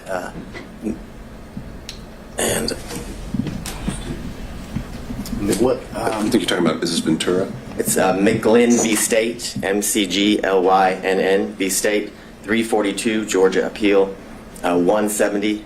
It's a 2017 case. In that case, as it talks about the standard of proof that the defense, or the burden that the defense must show and go to show an actual conflict, is they say it's a high standard of proof, which is definitely not a preponderance of the evidence, which is a much lower burden for any party who's trying to meet that standard of preponderance. But it's clear that what the standard is that it's a high standard of proof for both when determining whether there's an actual conflict and when there's forensic misconduct that is found, Your Honor. And I want to go through some of the cases that defense counsel has referenced as they argued here today and in their filings. And I guess the bright line standard, or the standard and the grounds for which disqualification is appropriate for Your Honor to be determining in all of the cases as it relates to disqualifying the elected district attorney, is that you either find that there's a conflict of interest or that there's been some sort of forensic misconduct. Those are, I guess, the two areas that, Your Honor, that is in your purview when you are looking to resolve an issue regarding disqualification. Now, in a recent case, Levy State, which is 224 Georgia, Lexus 31. It's a February of 2024 case here out of our appellate courts. And in that case, Justice Pinson wrote that a trial court did not abuse its discretion by failing to disqualify an assistant district attorney absent an actual conflict of interest. And that is the case that was ruled on by the Georgia Court of Appeals about a month ago, Your Honor. Now, the cases in which defense counsel have relied on in their briefs and here today, I would submit to the court the cites are misleading, are inapplicable, and some of them actually support the state's position. And what I would say to you is that the defendants, in many instances, combine language from the multiple cases and kind of what I would say is misstates the law as it relates to what the law or what is required in order for an elected district attorney and their office to be disqualified. And what I would submit to the court is... Let's go back to that. Show me how. Yes. Show you how. So I think the first one they cited was battle versus the state. Certainly a conflict of interest or the appearance of impropriety would be the grounds of disqualification. Well, there were a number of these cases that seem to exclusively rely on the appearance of impropriety. Right.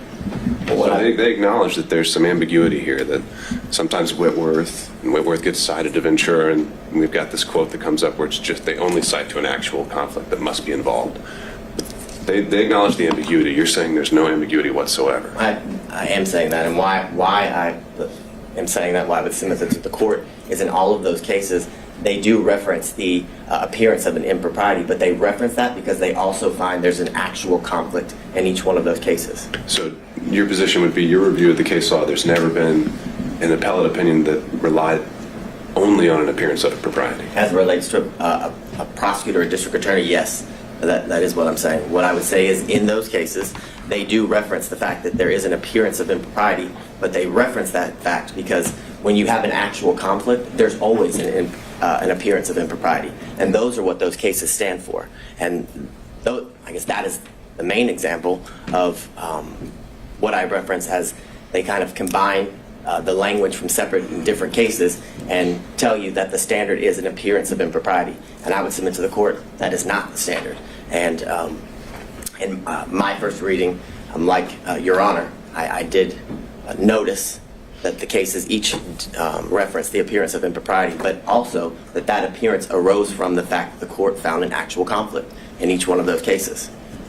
So I won't belabor the point in going through all of the cases that the defense had cited, but what I would submit to the court in reading those cases is that I found that they kind of fell into 5 categories. That some that didn't concern disqualification at all, some that determined or that were about, I call it divided loyalty, which is a conflict that arises from becoming a prosecutor and then having represented the defendant prior to becoming a prosecutor, and then whether there's an actual personal interest in the outcome, and then others talk about whether the defendant was denied a fundamentally fair trial at the conclusion and of the case after conviction.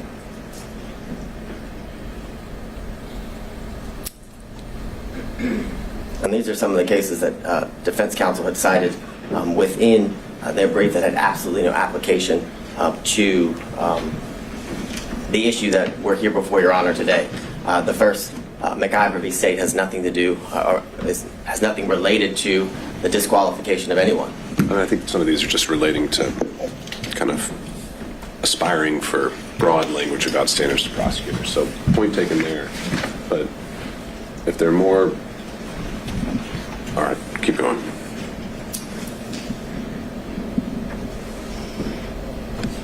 So as it relates to one of the cases that was referenced here earlier, and is also referenced in some of the briefing by defense counsel, is the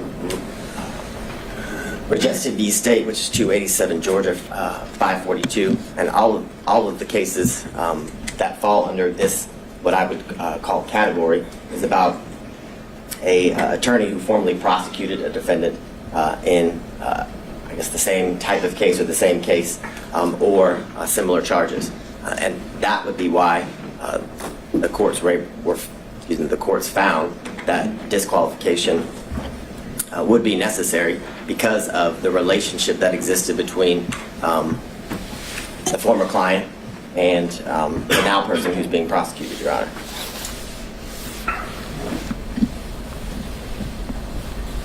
The next series of slides just goes through what has been addressed as it relates to the standard that is required when dealing with the issue of disqualification, and the state would contend and submit to the court that the defense must show an actual conflict in order to have the district attorney disqualified, and that actual conflict has to be in the form of showing that Ms. Willis, in this instance, received a financial benefit or gain in relation to the outcome of the case. Like many of the cases that involve personal interest, Your Honor, it's all based on a contingency fee, where how much they're paid, or a bonus, for example, is dependent upon the outcome of the case. That's how one is to show that there's a personal interest in the case. We have none of that here. And I would submit to the court, we have absolutely no evidence that Ms. Willis received any financial gain or benefit. The testimony was that Ms. Willis paid all of the money back in cash as related to the trips, and if didn't pay back in cash, it was all right. Let me explore this one a little bit. Mm-hmm. So, in addition to you're saying it's only an actual conflict, are you also saying that it's only if a financial interest is affecting the final result, the outcome? That's the only one we should be worried about, or is it that the prosecution as a whole is what we should be looking at in terms of a stake? So what I'm thinking of, I'm just going to try and come up with some hypos here. What if ADAs are given a bonus for every motion to suppress they win, $1,000 per Fourth Amendment claim they win? Well, now they've got an incentive, if one of their officers is lying, not to tell you about it, because they want to win that motion to suppress. But maybe that doesn't affect the outcome, because you can win a motion to suppress or lose it, and that doesn't decide whether it's going to be a guilty or not guilty verdict. But doesn't that affect the prosecution of the case, if not the outcome? Yes, I would definitely agree that would be an instance where disqualification would be necessary and appropriate, because it's a situation that involves a contingency fee, and I would submit to the court that it actually does end up affecting. It could, based on how important the motion to suppress is, right? Correct. But if it's some immaterial, I don't know. But I guess, so you're saying it's maybe not so much just whether it's a guilty or not guilty dismissal, no pros at the end of the day. It is actually the conduct of the prosecution that should be looked at throughout the course of the prosecution. Correct, as it relates to how it affects the prosecution, which I would submit to the court ultimately is going to affect the end outcome of the case. If you have a contingency fee based on winning, or how, if you win a motion to suppress, and if you win, you get a bonus, as Your Honor referenced. I think that is ultimately going to affect the end outcome of the case, because, as Your Honor just said, if there's an instance where an officer is lying, or where there isn't a good faith to go forward with that motion, the prosecutor would go forward with regardless, because of the contingency fee, which not only affects the prosecution at that point of the proceedings, but ultimately is going to affect the entire case, because if they were to win a motion to suppress, or I guess the motion would be denied and the evidence wasn't suppressed, knowing that they didn't have a good faith basis to go forward affects the ultimate outcome of the case. So I think it's twofold, as Your Honor has referenced. I think it's at that part of the procedure or the proceedings would definitely qualify for a reason necessary to disqualify a prosecuting agency, but ultimately that action during the procedure will lead to the ultimate outcome of the case being or hinging upon a contingency fee like the ones in the cases referenced by counsel and the state that are on the screen. So getting into the language again, what you just had up there with greater amusements and amusement sales. Greater amusements is one of those. You refer to the appearance of conflict as dicta. Why do you think that's dicta? I think the quote from that one is, it guarantees at least the appearance of a conflict of interest. Why is that dicta? It seems very central to the holding in the case. Because I don't disagree with Your Honor, but in that case, an actual conflict was found, and the appearance. They didn't find that. I would disagree with Your Honor. My reading of the case is that an actual conflict was found, but because of that actual conflict, an appearance of impropriety was seen, and that's the reference, or why the state referenced that case in relation to the argument that an actual conflict is required.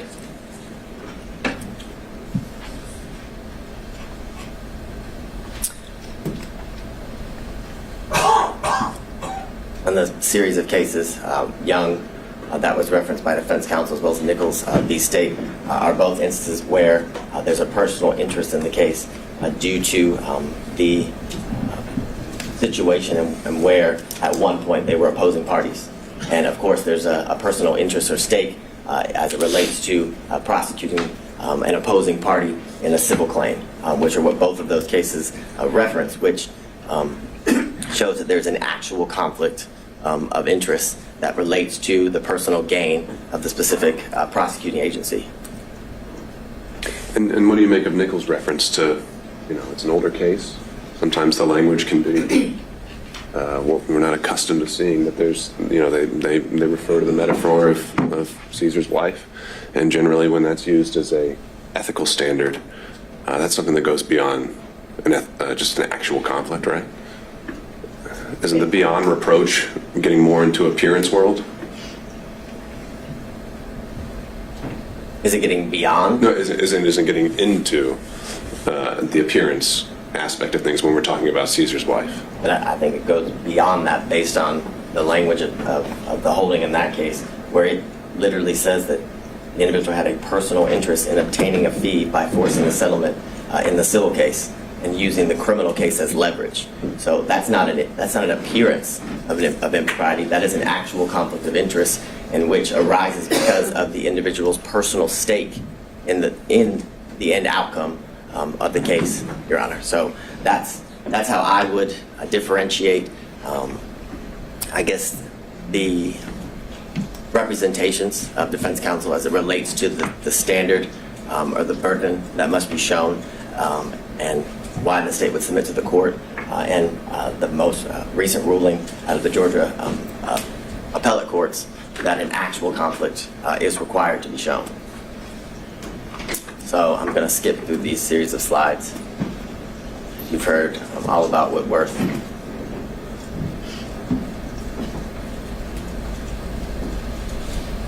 So I go back to what we referenced earlier, what's been referenced by all parties, that the grounds in which a district attorney can be disqualified is where a conflict of interest is found, and where there's forensic misconduct that is found. Those are the two grounds that are to be, I guess, are within the purview of the court as it relates to the issues here. And again, I go back to the most recent case that was Justice Pinson wrote about, and that there must be, by failing to disqualify the assistant district attorney, absent an actual conflict of interest. I think the language there is very clear, and I think it's very controlling, and I think it's purposeful, I would submit to the court, because an actual conflict of interest is what is required in order for a district attorney to be disqualified, because the cases make very clear, and through the precedent relating to this issue, that a disqualification of a district attorney is the last, for lack of better words, ditch effort that should be exercised as it relates to the court in curing certain conflicts that may arise.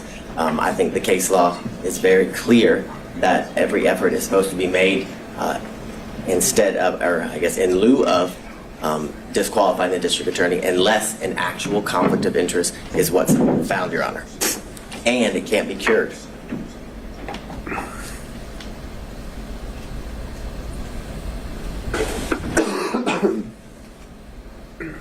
So what I would reference to the court, as was brought up earlier in Lyons v. State, 271, Georgia, 639, a 1999 case where it talks about a theoretical or speculative conflict will not impugn a conviction, meaning that speculation, conjecture, things of that nature, assumptions are not enough for anything to arise to an actual conflict. And what I would submit to the court as well, that goes to the fact that what it has to be shown is an actual conflict.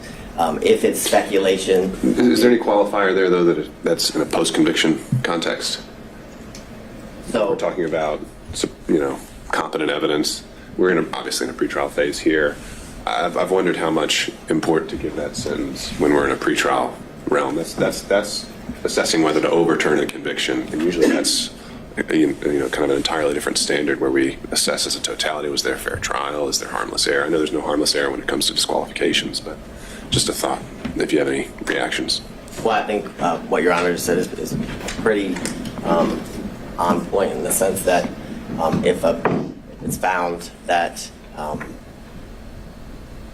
if the trial court either applied the wrong standard or should have disqualified the district attorney, it leads to an automatic reversal, like you said, and it goes back to the trial court.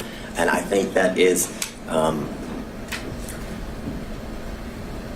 very enlightening in the sense that that's only done if an actual conflict is shown, and the fact that it can't just be theoretical, speculative, or assumptions that would lead to the appearance of impropriety, the appearance of a conflict that would lead to I guess I'm borrowing kind of from, as we've been doing the other pretrial motions, special demurrers seem to get different treatment pre-trial and post-trial. Post-trial, they get more of a pass unless you can show some issues, and I'm wondering if that same principle applies here with disqualification. Well, and but I don't have the answer to that. Well, what I would also say, and I don't remember the exact line, but I know there in Judge McBurney's order, he does address some of the concerns as it relates to the standard as it's applied post-conviction versus pre-trial during pre-trial issues. And what I would say to the court is that... So you're citing that in support? Because I didn't think the state was all that pleased with the analysis he applied. Well, what I'm citing... legal analysis, that is. I'm citing what you specifically referenced as to the standard that is to be applied pre-trial and post-trial, whether it makes a difference. And what I would say to the court is the answer is no, as it relates to the speculative nature of the allegations or the claims made by defense counsel as it relates to whether a conflict actually exists, Your Honor. What I can't do at the moment is point exactly to the page at the end of the state's argument. I can give you the page number as it relates to Judge McBurney's order. I think I know what you're talking about. The footnote where you references the appearance standard. Yes. All right. Correct. Further, in Lambie State, 267 Georgia 41, on page 42, it's a 1996 case where the court says, nevertheless, the conflict must be palpable and have a substantial basis in fact. A theoretical or speculative conflict will not impugn a conviction which is supported by competent evidence. Now, I understand as it relates to the post-conviction factor or the status of the case being in post-conviction based on Your Honor's earlier inquiry, but I would submit to the court that as it relates to the issue of disqualification, that the standard is the same whether it's post-conviction or pre-trial. In Bloomfield v. Bornstein, which is 247 Georgia 406, it's a 1981 case. In that case, it says the appellees have not shown us a case where a per se rule was applied to disqualify an attorney on the basis of an appearance of impropriety alone. The Georgia cases cited by the appellee do not stand for the proposition that a trial judge is authorized in Georgia to disqualify an attorney solely on the basis of an appearance of propriety, which further goes to the state's submission to the court that the standard is that an actual conflict must be shown, and that conflict that arises shows that there's a personal stake of the district attorney as it relates to their personal financial gain that's being alleged.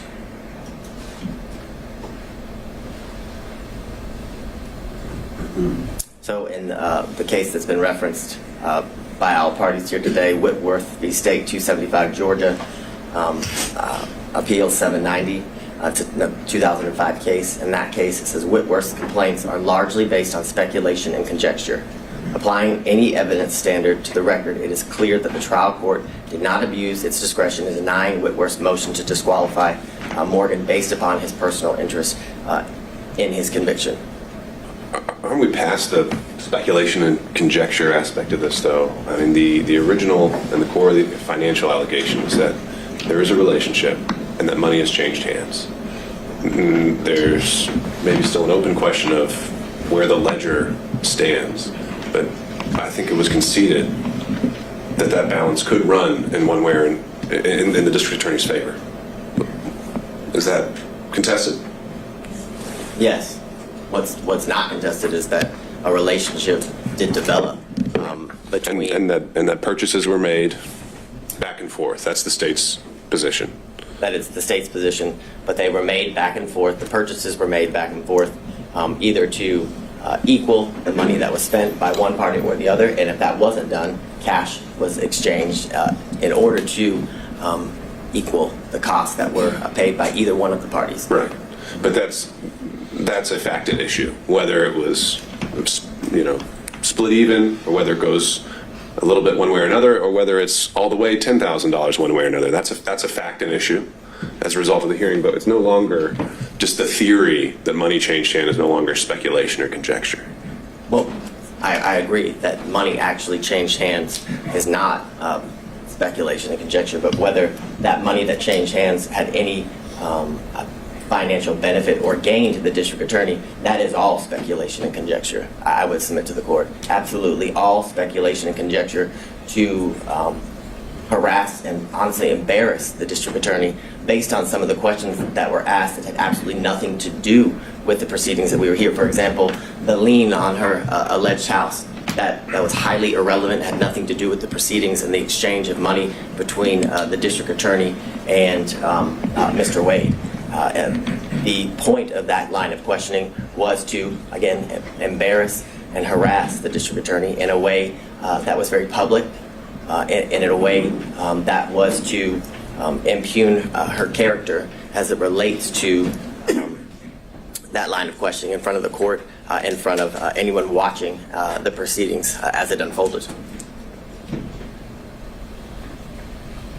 And the language in Whitworth, I would again submit to the court, requires that an actual conflict must be shown, which is why the reference to speculation and conjecture is again a reference, because speculation and conjecture leads to or equals an appearance of impropriety, not necessarily an actual conflict, which I submit to the court is what is required based on the case law.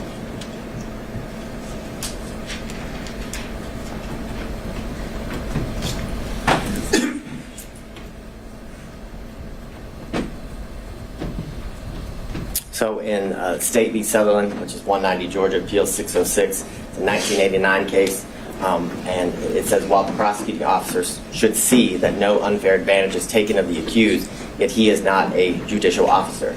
Those who are required to exercise judicial function in the case are the judge and the jury.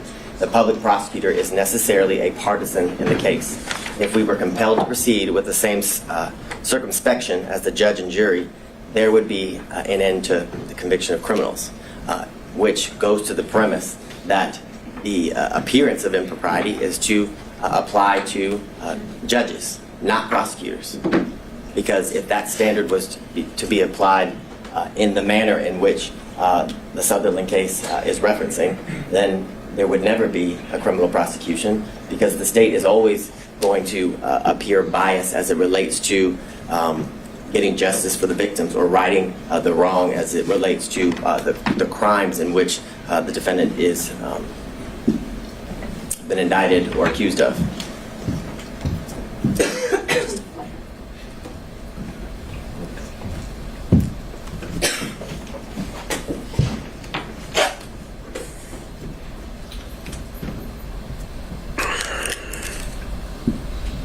So I want to move into, I guess, the evidence that Your Honor saw and heard during the last couple of days, 3 total days of testimony as it relates to the witnesses. You heard from Ms. Yurdy, who the state would contend is a disgruntled former employee. You heard from Terrence Bradley, also someone who is a disgruntled former partner. The text messages in the state's opinion show that he is vengeful. You heard from his own testimony here, sitting before the court, that all he did was speculate, and any information that he had and garnered and then passed on to Ms. Merchant was mere speculation. I believe he said that over and over again when asked if he had personal knowledge. My recollection is around 15 times he said he had absolutely no personal knowledge of a romantic relationship between the DA and Mr. Wade. You also heard from the special prosecutor, Mr. Wade, a former judge. You heard from the 80th governor of the state of Georgia, Roy Barnes. You heard from the first female elected district attorney of Fulton County, and you heard from her father, who was a 40-plus year practicing attorney in good standing when he left the practice of law. And what I would submit to the court is that Ms.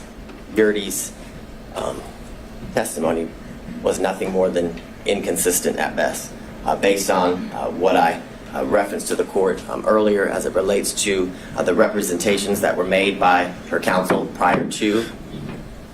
Are those in evidence? Would his responses during a motion to quash, which weren't subject to cross-examination by defense attorneys, weren't even part of the evidentiary record of the hearing? Again, I'm just kind of puzzled by that. You didn't ask the question of Ms. Yurdy, what did you tell your attorney before coming here? And then we could have dealt with privilege issues and whatever else. I would agree with the court. It's not an evidence, but it was a statement by an officer of this court to the court during a hearing related to her testimony and how we were to proceed with her testimony in this hearing. But it's clear that what was represented as to why she would not have, I guess, be an appropriate person to testify was that she had absolutely no knowledge of the romantic relationship. That was the basis of why her counsel was saying that she shouldn't have to testify, that she shouldn't be compelled. So then under that theory, if accepted, where did the incentive arise between Monday and Thursday for her to completely change things around? Where did the incentive arise? So she was fighting so hard to avoid if we're going down that road you proposed, she was fighting to have not to come in here and testify at all. And then she comes in here and testifies. Why would she have testified the way she did if she didn't want to testify so strongly? If we're going down this road of trying to just gauge her interests and these kind of things, I don't know if I'm quite following that theory. And I can appreciate that, but I would say the reason she didn't want to testify, I would submit to the court, is because this is an incredibly public forum where she would have to testify against a former friend and a former boss. And I think the change, I wouldn't qualify it as an incentive. What I would qualify it as is ultimately when she was forced to testify, right, a motive and a bias as to why she testified in the manner in which she did. When asked by Ms. Merchant as to the reasons for her leaving, she kind of danced around the issue. And then as Ms. Cross asked her about whether she resigned or forced to leave, she was fired, she came out and said she was given the choice: you can either resign, but either way you're leaving. You're fired, or you can resign in a manner in which she wouldn't be officially fired, and when she's trying to get future employment and things of that nature. So I would submit to the court that there's absolutely no incentive. An incentive is not why Ms. Yurdy's testimony changed, or the state would contend her testimony changed. but it was the reason she testified the way she did was because of her bias towards the DA, which gave her motive to what the state would contend is be less than honest before the court. And I would. But if we're going to draw inferences based on her fighting the subpoena, why would she have fought it if she had such a bias and wanted to say these untruths? Because she didn't want to come on national television and have to be exposed to the things that, well, I don't know anybody who wants to testify before a court in a normal trial, a normal proceeding, but one of what I would qualify in this high profile of nature where everybody would be able to watch and learn at what she has to say as it unfolds in the courtroom. And I'd further submit to the court there is reference to she left the DA's office in the text message that were submitted in, I believe, what is it, Defense Exhibit 39, that it's because she released confidential information in the DA's office, from the DA's office, that led to her firing, that she wasn't. And I know I'm just because it's more conversational, which I appreciate. I know I might be getting you off script, so I don't want to use up all your time if you need to get through some other things.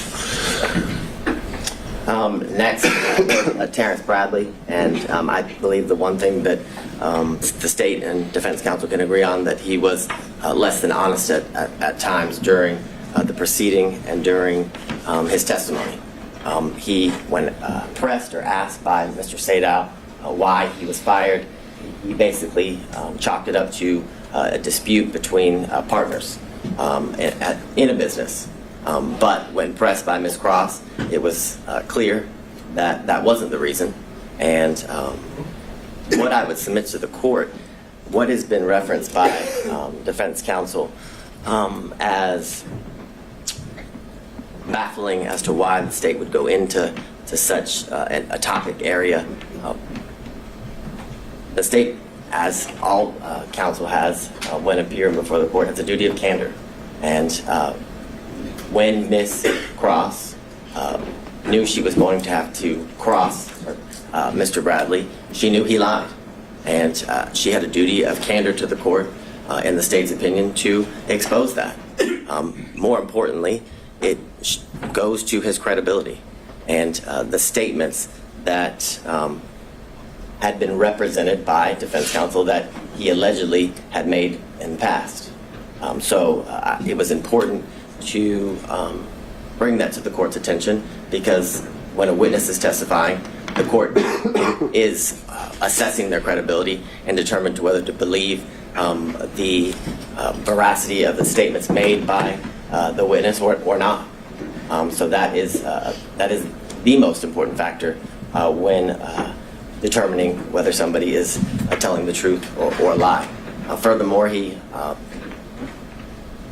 reluctantly, when pressed, finally admitted that he paid off the assault victim.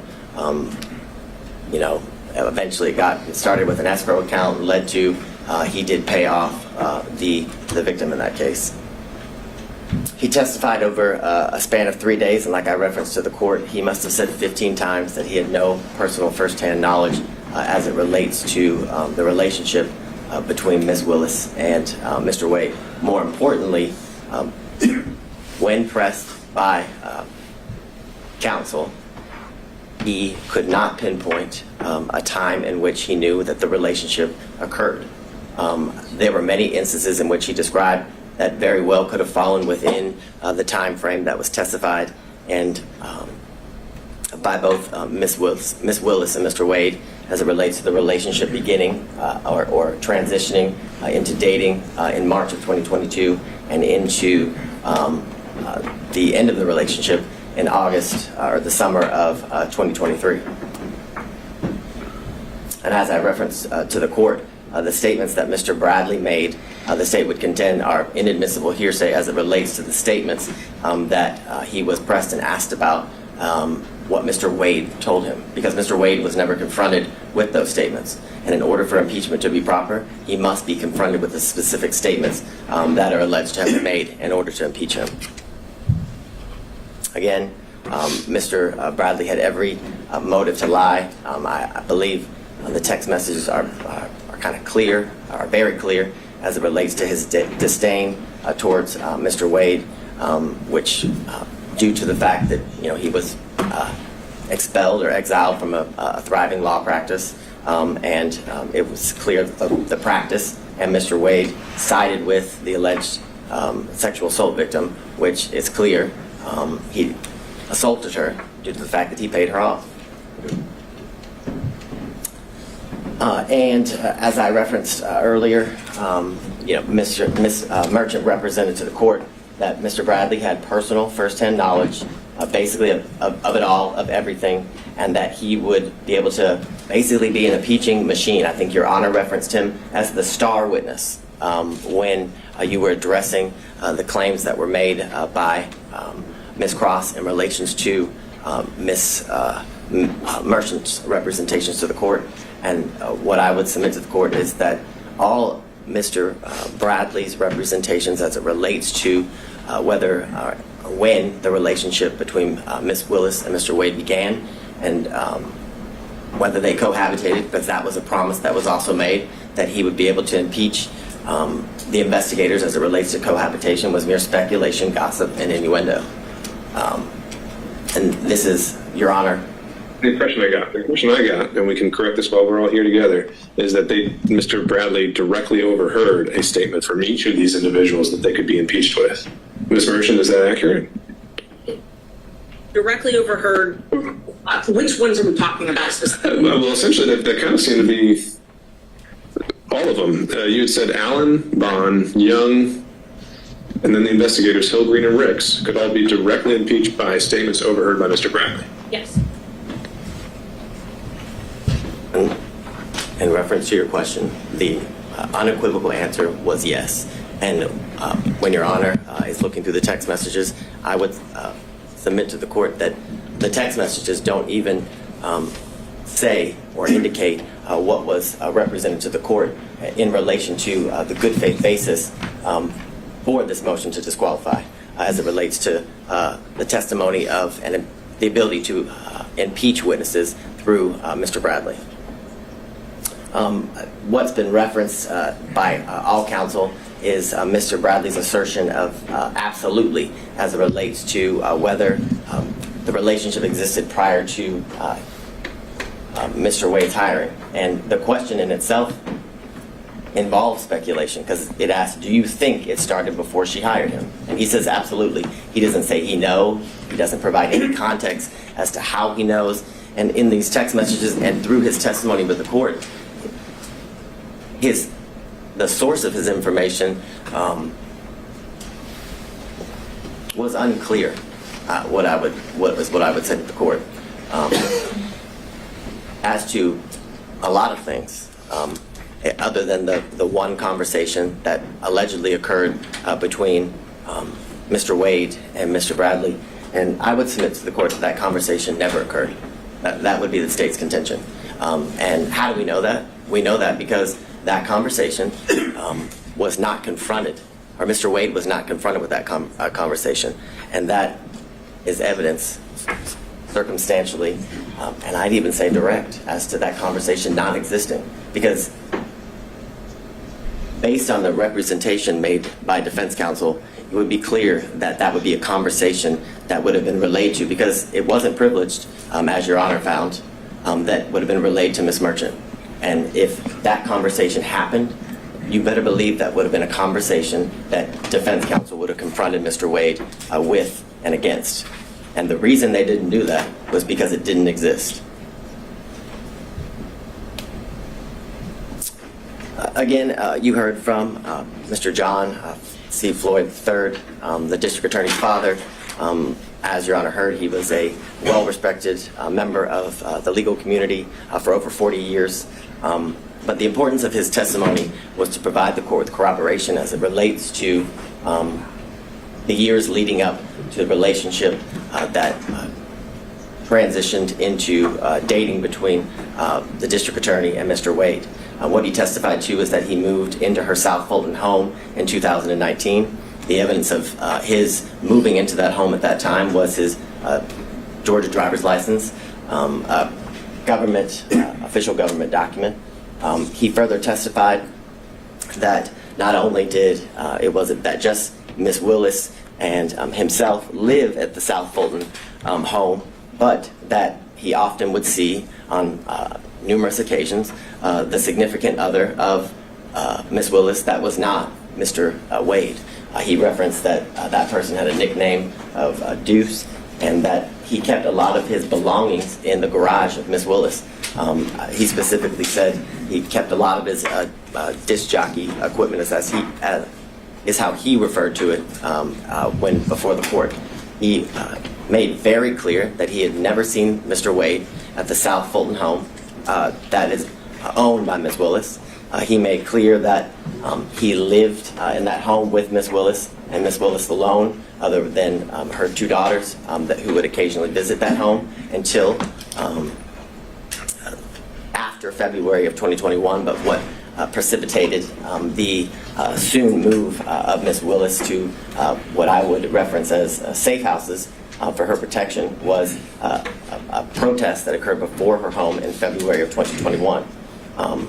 He then expressed to the court that Miss Willis moved in the spring of 2021, and that due to these threats that were taken very seriously, he had only seen his child 13 times.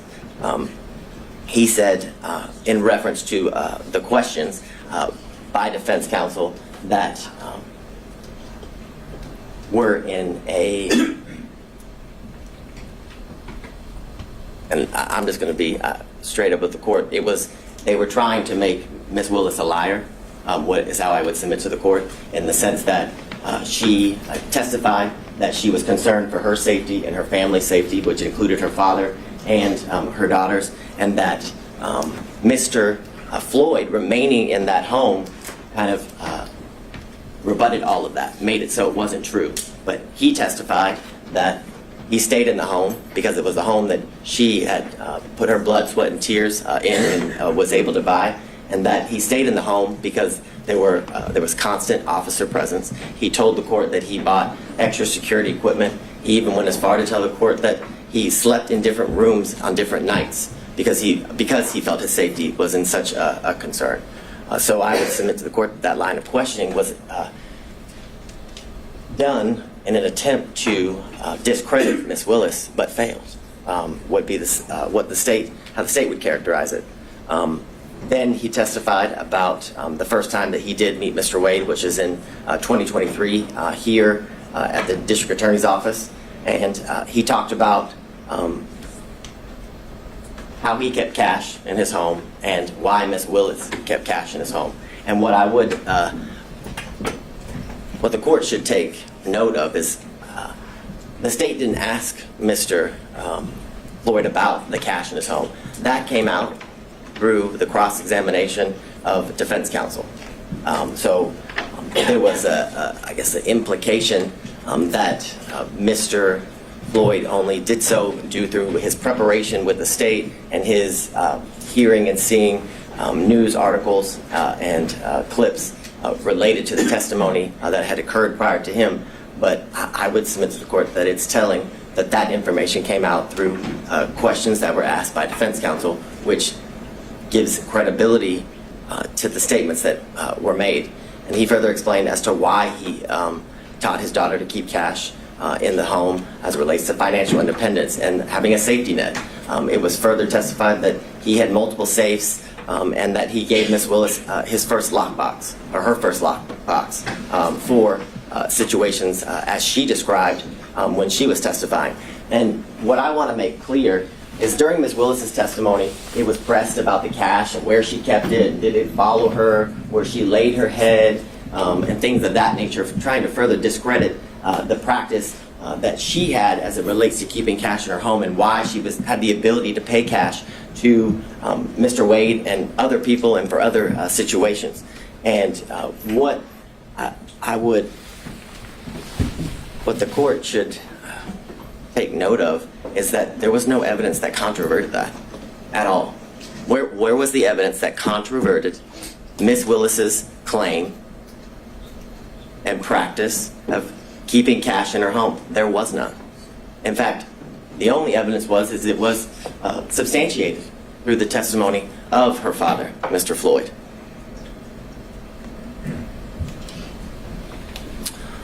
Furthermore, you heard from former Governor Roy Barnes, and his testimony was significant and important because how I would phrase it, Your Honor, is it debunks. Let me on this point, and I think you might have had a more recent opportunity to review his testimony than I have.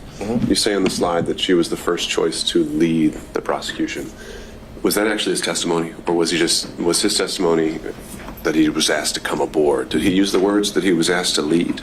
Yes, it would be. That's my recollection, that he was asked to lead the prosecution. He was asked to he was asked to fill the position that Mr. Wade is currently in, which is the lead prosecutor. It was said in that way as well as it relates to the testimony of Mr. Barnes. So I think it'd be very clear. My recollection is that he said lead, but what I can submit to the court that I know he also said that he was asked to fill the position that Mr. Wade is currently filling for the state of Georgia, which is the lead prosecutor. At that time, as special grand jury prosecutor, right? Yeah, the special, I guess, yeah, as the special prosecutor, lead the investigation, which led to the ultimate prosecution that we're here before Your Honor today. He also indicated that the reason he turned that job down was because it didn't pay enough. He said he had mouths to feed at his law firm, and that he also didn't want to live the rest of his life with bodyguards, because he had lived that for the years in which he was the governor of Georgia. Furthermore, he confirmed the qualifications of Mr. Wade, which I still find it quite interesting and confusing as to attacking Mr. Wade's qualifications, in that it's almost as if Mr. Roman's counsel is asking that the state put a prosecutor on the case that she sees to be more qualified to attempt to convict her client. It's an interesting argument, and it's one that makes no sense. Furthermore, if you were to believe the claims and allegations as it relates to Ms. Willis' personal stake in the prosecution, the receiving of financial benefits and gains, then you'd have to believe that she was also dating Roy Barnes, the former governor, and Gay Banks, in addition to Mr. Wade. If she has this grand plan scheme in order to profit off of the prosecution of this case, because that's what they're saying. Or they're saying that she telepathically or prophetically was able to know that Mr. Barnes and Mr. Banks would turn down the position so she could then hire Mr. Wade. It's ridiculous. It's absurd, and it's desperate. It's a desperate attempt to remove a prosecutor from a case for absolutely no reason, Your Honor, other than harassment and embarrassment. This slide, and we've been through a lot of the testimony. And I should be clear there, it was not introduced in evidence that Mr. Banks turned her down, right? How's that part of the record? Well, I'd ask the court to take judicial notices, has been asked repeatedly. Unless the district attorney had testified to that. I don't recall offhand.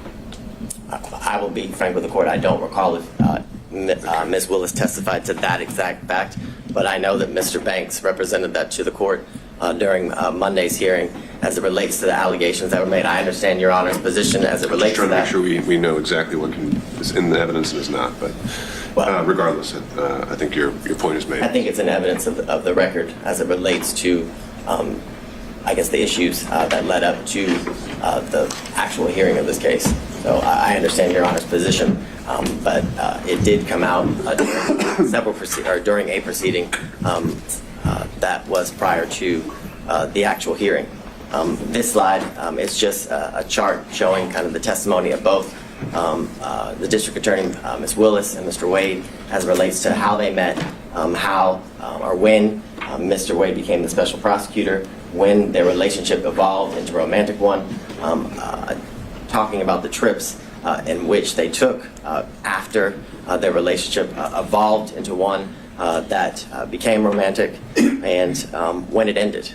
And what, again, I would submit to the court is that those facts were consistent, and the only person who contradicted that when the relationship started was Ms. Yurdy. And what I would bring to the court's attention is that it was represented to the court that Ms. Yurdy was a witness other than Mr. Bradley who could bring to the forefront this issue of cohabitation. And when pressed and when asked about it, Ms. Yurdy had absolutely no information as it relates to this alleged cohabitation. It was false. She said she had no information. She was asked about trips. She said she had no information about the trips. Yet, she's such a good friend that Ms. Willis confirmed each year that Mr. Wade and her continue to be in a relationship 2019, 2020, 2021, until their relationship ended due to her forced resignation and splintering of their friendship, Your Honor. I guess several exhibits obviously were tendered in. Most of them were exhibits that came from the sealed divorce of Mr. Wade and Ms. Jocelyn Wade, contracts for legal services, trip itineraries, and the text messages. And I would specifically reference prior to today, the only text messages that were before Your Honor were defense exhibits 26 and 27, which it's the assertion of defense counsel that what those show is that Mr. Bradley had information as it relates to the relationship starting prior to March of 2022, and that's just false. Those text messages do not contain that. It does not pinpoint, just as Mr. Bradley couldn't, when the relationship actually started. And furthermore, you have the testimony and the evidence of the text messages that it was mere speculation. If you, as Your Honor reviews the full chain of text messages, it is clearly Ms. Merchant and Mr. Bradley going through what I can describe as nothing else other than a mere fishing expedition between the two of them at first, because it's asked about certain members of the DA's office who would have information as it relates just specifically, for one, Ms. Young. It is asked whether she would have information, and he had no idea. He said he assumed, he was speculating. And that is the same as each person that was subpoenaed in reference in the text messages. All of that was speculation. And you know it was speculation because not a single one of them testified. That's telling. Because if it wasn't mere speculation, if it wasn't mere gossip, and if it wasn't mere conjecture, each one of those people who were subpoenaed would have been called to testify, like District Attorney Willis was, like Mr. Wade was, in order to be confronted and then impeached by Mr. Bradley. You've heard, obviously, about the phone records, and I have a maybe, because whether it comes into the purview of Your Honor as it relates to the determination that Your Honor is to make as it relates to the disqualification of the district attorney. You also have the affidavit from the employee who worked at the winery who confirmed that Ms. Willis did, in fact, pay in cash up to more than $400. And I understand that this is part of the proffer of the state, but it's important because that is a witness who the state didn't go find. That is a witness who went to CNN in order to confirm what Ms. Willis testified to, further giving her statement's credibility and credence before the court. You heard about... well, before we move on from that one, other than the foundational concerns, would you have a response to the proffer of the cell phone records? I have, I'll get to that now, I was going to get to it later, but I have several foundational concerns as it relates to the cell phone records. I don't think I've ever, as Mr. Sadow's motion makes very clear, the state uses cell phone records routinely. And I would agree with that. We use them routinely. But we use them with an expert. And they're always challenged. Right. So, like I said, in the interest of time, setting aside the foundational concerns. Oh, I thought you were asking about them. No. Focusing on the substance of them, assuming that it would be admissible in the guise that he's proffered. Maybe you have that further up, but what's the reaction to that? So, what I would say initially is that due to the fact that they were analyzed by someone who was a non-expert. The analyzation of those cell phone records were not properly peer-reviewed. They were not, it's clear from the state's review that the normal practices that are used to check the use of which kind of data is being used in reference to the two specific dates. I believe it's September 10th and 11th and November 29th and 30th. The affidavit that is used to say that Mr. Wade remains at Ms. Willis's or in the area of Hateville, because again, during the hearing, the address for the Yurdy condo never came out. It was just that it was the Hateville condo. The actual phone number for Mr. Wade was never established. And the documents that were provided to the state that were certified business records did not have a subscriber page. So we have no idea that the number belongs to Mr. Wade. Now, I understand Your Honor wants to look past the foundational issues, and I can appreciate that. But the foundational stuff is very important as it relates to the admissibility of the records. No doubt about that. But if somewhere, how they were able to survive those foundational concerns, do you have any reaction? Yes, I do, and I will skip forward so I don't. So what's interesting is that the records that were provided they start in January of 2021 and they go, I believe it's to November 30th, I think is what of 2021, the span of the records. And you heard from all of the witnesses, including Ms. Yurdy, that Ms. Willis did not move into the Hateville address until April of 2021. That was the testimony from all of the witnesses, April of 2021, and that she lived in her South Fulton home from when she met Mr. Wade in October of 2019 up until when she had to move. And the assertion by defense counsel is that Mr. Wade and Ms. Willis began a relationship right after they met in October of 2019. What's interesting and what's telling is that Mr. Wade's handset doesn't once appear in anywhere near the area of her South Fulton home, but they're dating, but they're in a serious relationship. And if you were to believe what the defense counsel says, that they have been in a relationship from October of 2019 up until she moves in April of 2021. So, a year and a half or so. But he never once enters the area of her home. But they want you to believe that that's a lie, which is why counsel for defense continued to press District Attorney Willis and Mr. Wade as to whether he had ever been to that South Fulton home. Well, this corroborates that that was not a lie, that he had never been to that home, and it's more than suspect if you've been in a relationship, as they claim, for all this time, but never once went to the house. So I think that's telling. What I would also bring to the court's attention in the state's initial review of the records, that from January of 2021 to March of 2021, those times when Ms. Willis did not live, again, at the Hateville address, she didn't move there until April of 2021, that his handset appears in that area 23 times. Sure. How do you reconcile that with this testimony that was alluded to, I think, by opposing counsel, the reasons he gave for being in the area? Well, would those line up to 23 times? I think, he didn't give too many reasons for being there, right? Well, I think that's the point. I would say yes, that is the point. He referenced that that's an area that it was not uncommon for him to be in, and clearly that is the case because Ms. Willis didn't live in that area. So again, it's further corroboration as to what Mr. Wade indicated to the court. And after Ms. Willis moved into the condo in April of 2021, they appeared 35 times. Now, I want to make clear to the court, both Ms. Willis and Mr. Wade never denied that he had been to that condo before.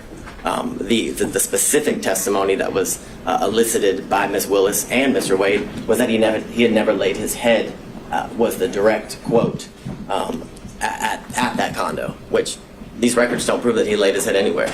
If you were to believe the analysis, or if you were to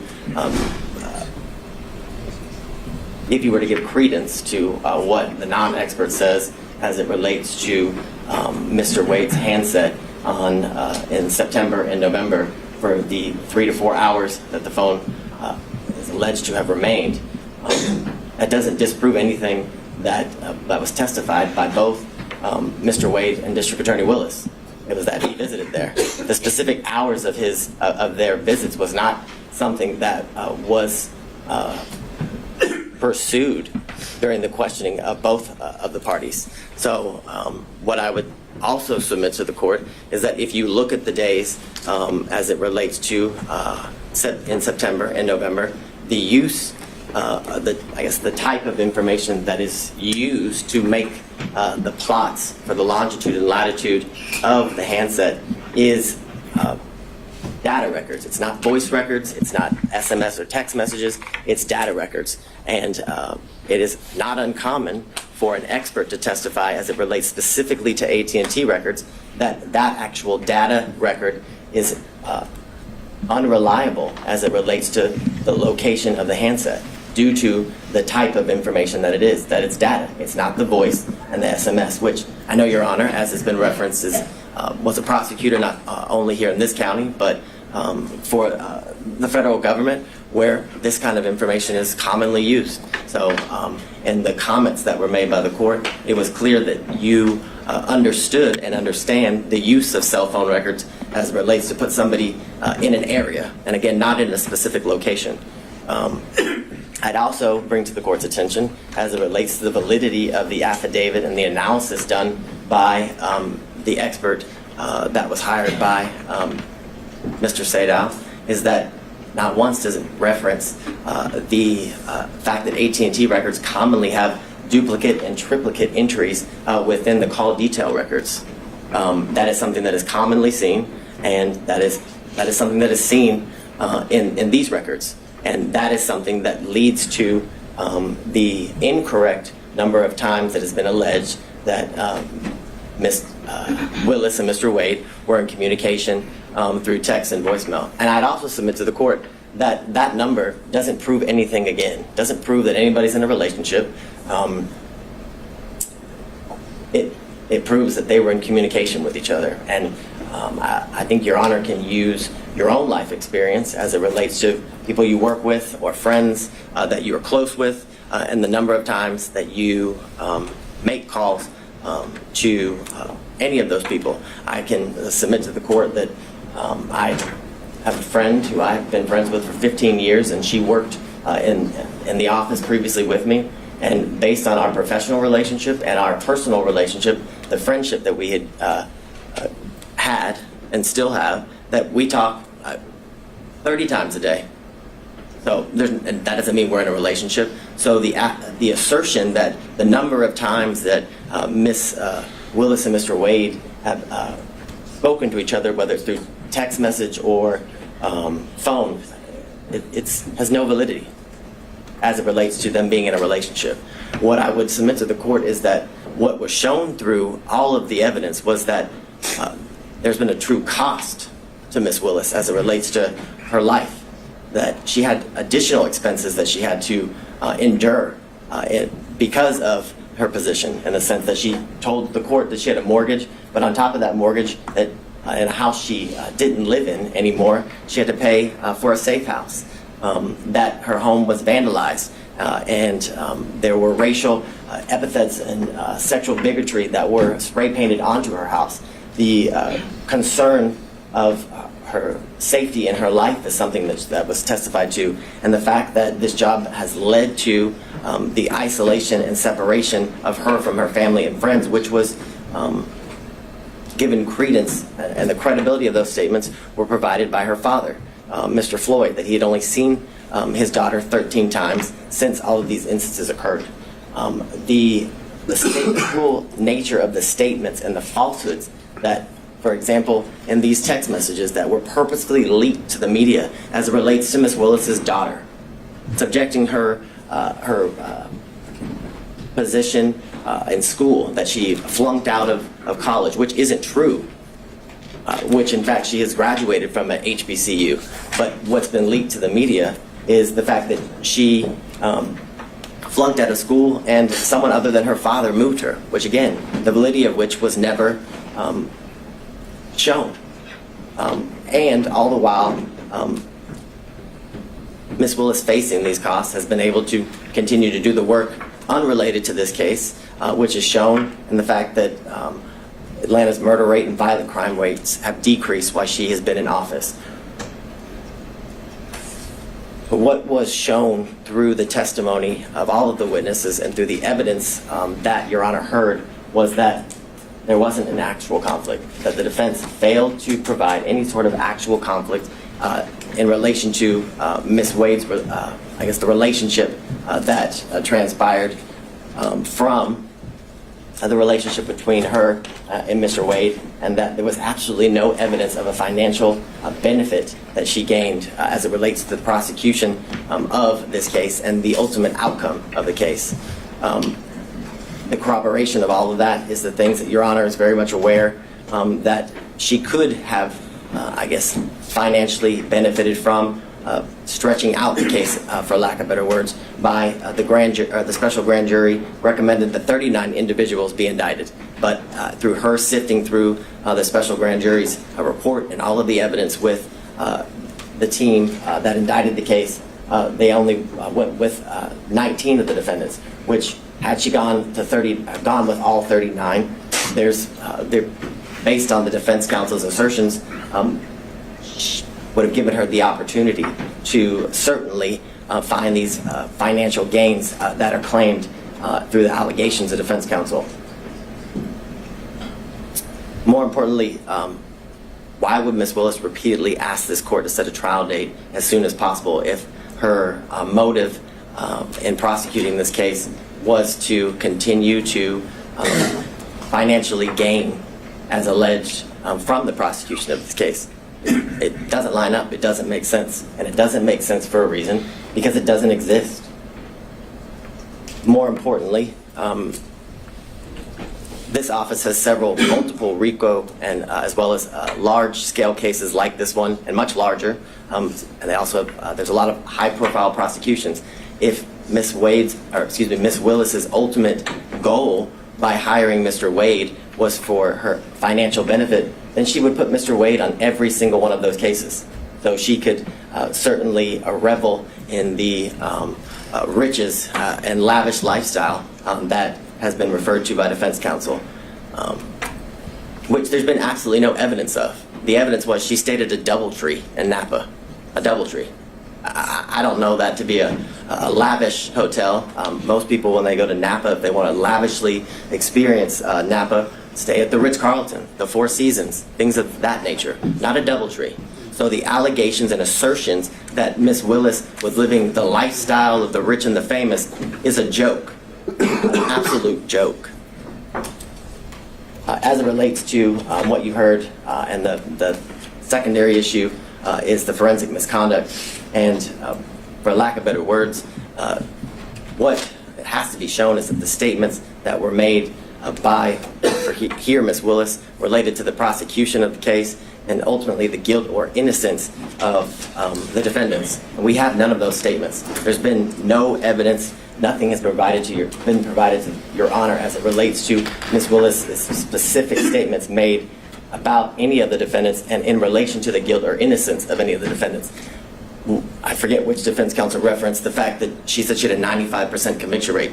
Well, what Ms. Willis's job is to instill confidence in the community as to how well she is doing as it relates to her constitutional duties. And that was exactly what was done when she referenced that she had a 95% conviction rate in the previous year that she was serving as a district attorney.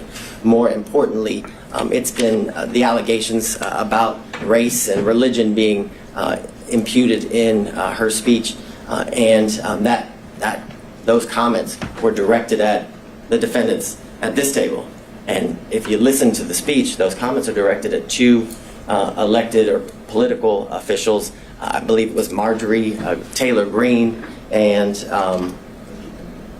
Ms. Bridget Thorne, who is a member of the Fulton County Board of Commissioners here. She specifically used their names. I don't know that they, and my knowledge is they're not supposed to be sitting at the table, and I haven't seen them in my work as it relates to this case, Your Honor. So those allegations that Ms. Willis committed forensic misconduct are, again, there's no validity to them. There's no evidence of them as it relates to any of those comments, this is an issue that Judge McBurney has previously ruled on when these same allegations were alleged as it relates to extrajudicial statements made by Ms. Willis, and it involved a statement that the words fake electors were said by Ms. Willis, and he found there was absolutely no conduct that was impermissible as it relates to forensic misconduct.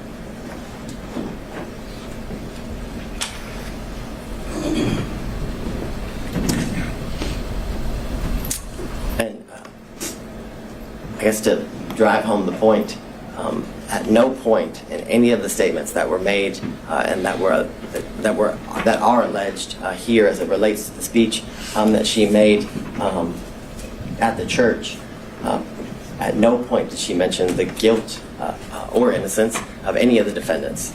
She, again, was merely responding to comments made by Marjorie Taylor Greene and Bridget Thorne, two other political officials, therefore making her comments not even close in the realm of any sort of forensic misconduct. What I find interesting is that defense counsel wants to make these allegations that Ms. Willis committed this forensic misconduct by the statements that she made in her defense as two unrelated, in this case public officials, criticized the job that she was doing. And, I find the hypocrisy interesting in the sense that we've had video proffers released to the media by defense counsel, emails between counsel released to the media by defense counsel, statements have been made by defense counsel in relation to this case. We had the unredacted version of the cell phone records of Mr. Wade released to the media by defense counsel with his private and personal information causing the threat of harm to both Ms. Willis and Mr. Wade to increase. The most recent instance was the text messages that Your Honor hadn't ruled on their admissibility prior to their release, and it was made clear during the hearings that the ability to get those, the full chain, was something that they were unable to do.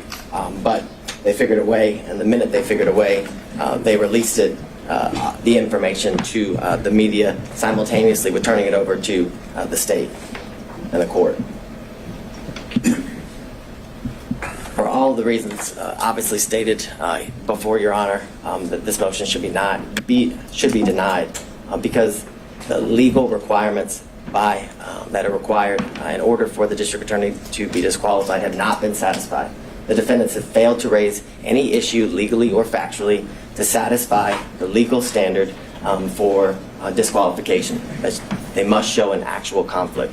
They've been unable to show that the prosecution of this case was at all a result of political bias, which has been accused, or accusations have been made, as well as demonstrated that the prosecution of this case was motivated by any means or any way because of malicious prosecution. And they haven't been able to prove that this case was one of selective prosecution for political benefit or gain.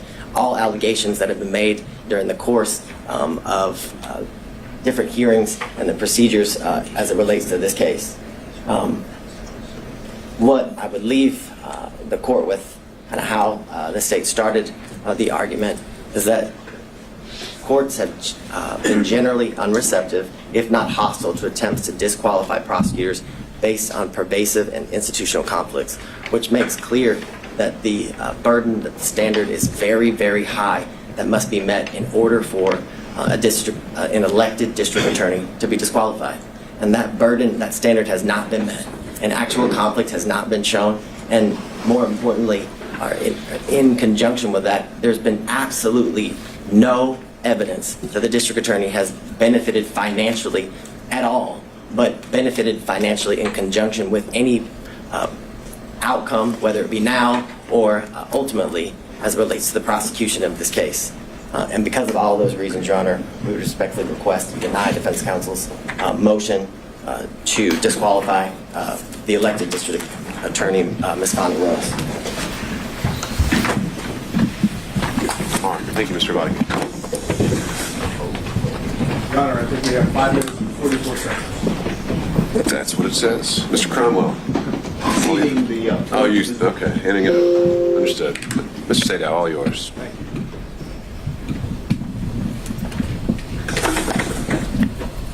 I'm going to do rebuttal, specific rebuttal. One, state somehow makes an argument that we should have asked Mr. Wade questions about his relationship and his communications with Mr. Bradley when they objected over and over and over. And Wade's counsel objected over and over and over, claiming that everything that Bradley was told by Wade was attorney-client privilege. Your Honor made determinations thereafter to Bradley. We didn't get the opportunity to call Mr. Wade back to the stand. So to claim that you can't impeach him because you didn't ask him when they objected to us asking him is obviously a false position to take, as disingenuous as it can be. Now, if the court wants to open it up, we'll be more than happy to call Mr. Wade back to the stand. But as the record stands, there could be no confrontation of Mr. Wade when both his counsel and the state are arguing that it shouldn't be done. Second, let's use a little common sense here. Forensic misconduct received about 2 minutes worth of discussion. The rest of it is all on conflict. Forensic misconduct dealing with the way the state wants you to have it is if you don't accuse someone or you don't say that someone's guilty. Yeah, assuming you can impugn someone's character to the degree that constitutes forensic misconduct. Why is that? I'm sorry, say that. Here. Assuming you can impugn someone's character to the degree that it constitutes forensic misconduct. I think that I guess the state's primary position was that they weren't talking about you at the church. Right. And if you go listen to it and watch it, it starts off by saying, why does Commissioner Bridget Thorne and so many others, and then it refers to they attack him for being black. They attack him, not anyone else, just they attack the black man. They're not talking about Miss Thorne or Marjorie Taylor Greene. They're talking about us. And you know how everybody knows that? Because not a single story from the media reported anything other than Fani Willis accused the defense and defendants of being racist. Now here's the common sense part of this. If you follow the state's position on forensic misconduct, Fani Willis could all day long talk about race. She could say the defendants, I'm not saying they're guilty or not guilty, but they're racist. They're racist. They're racist. And according to the state's position on forensic misconduct, that wouldn't be a problem.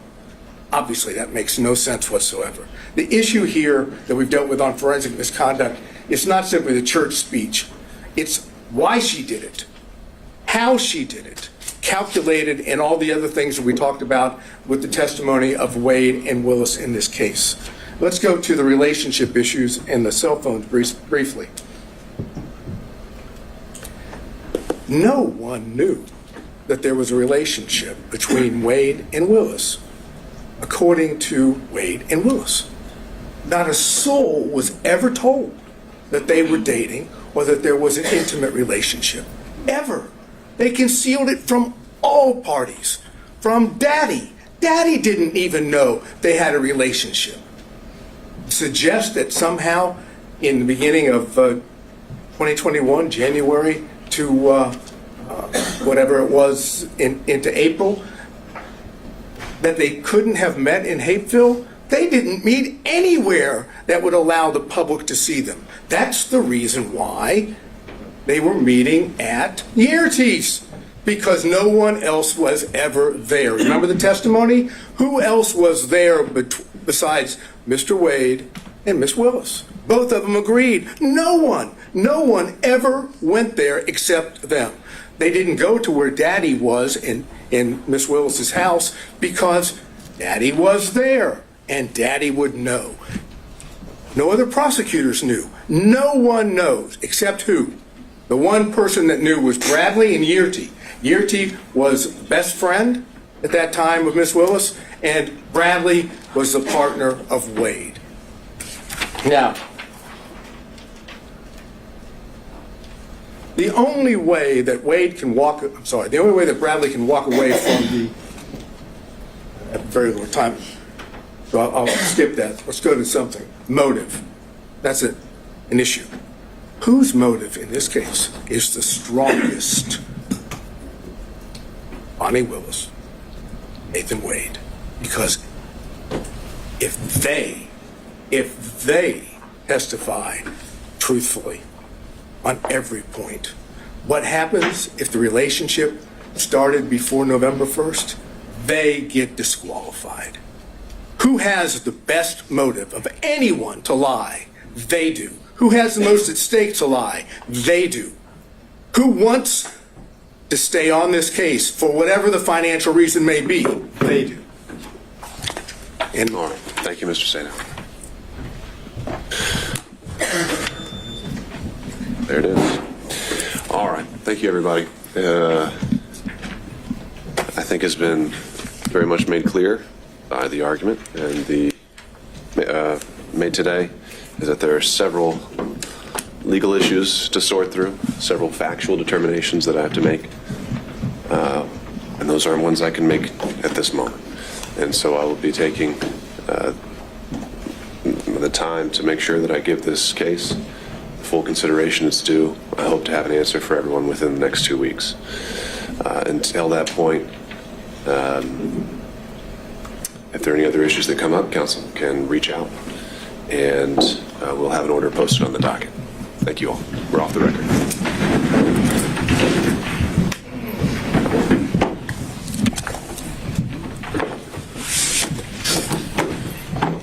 Thank you, Mr.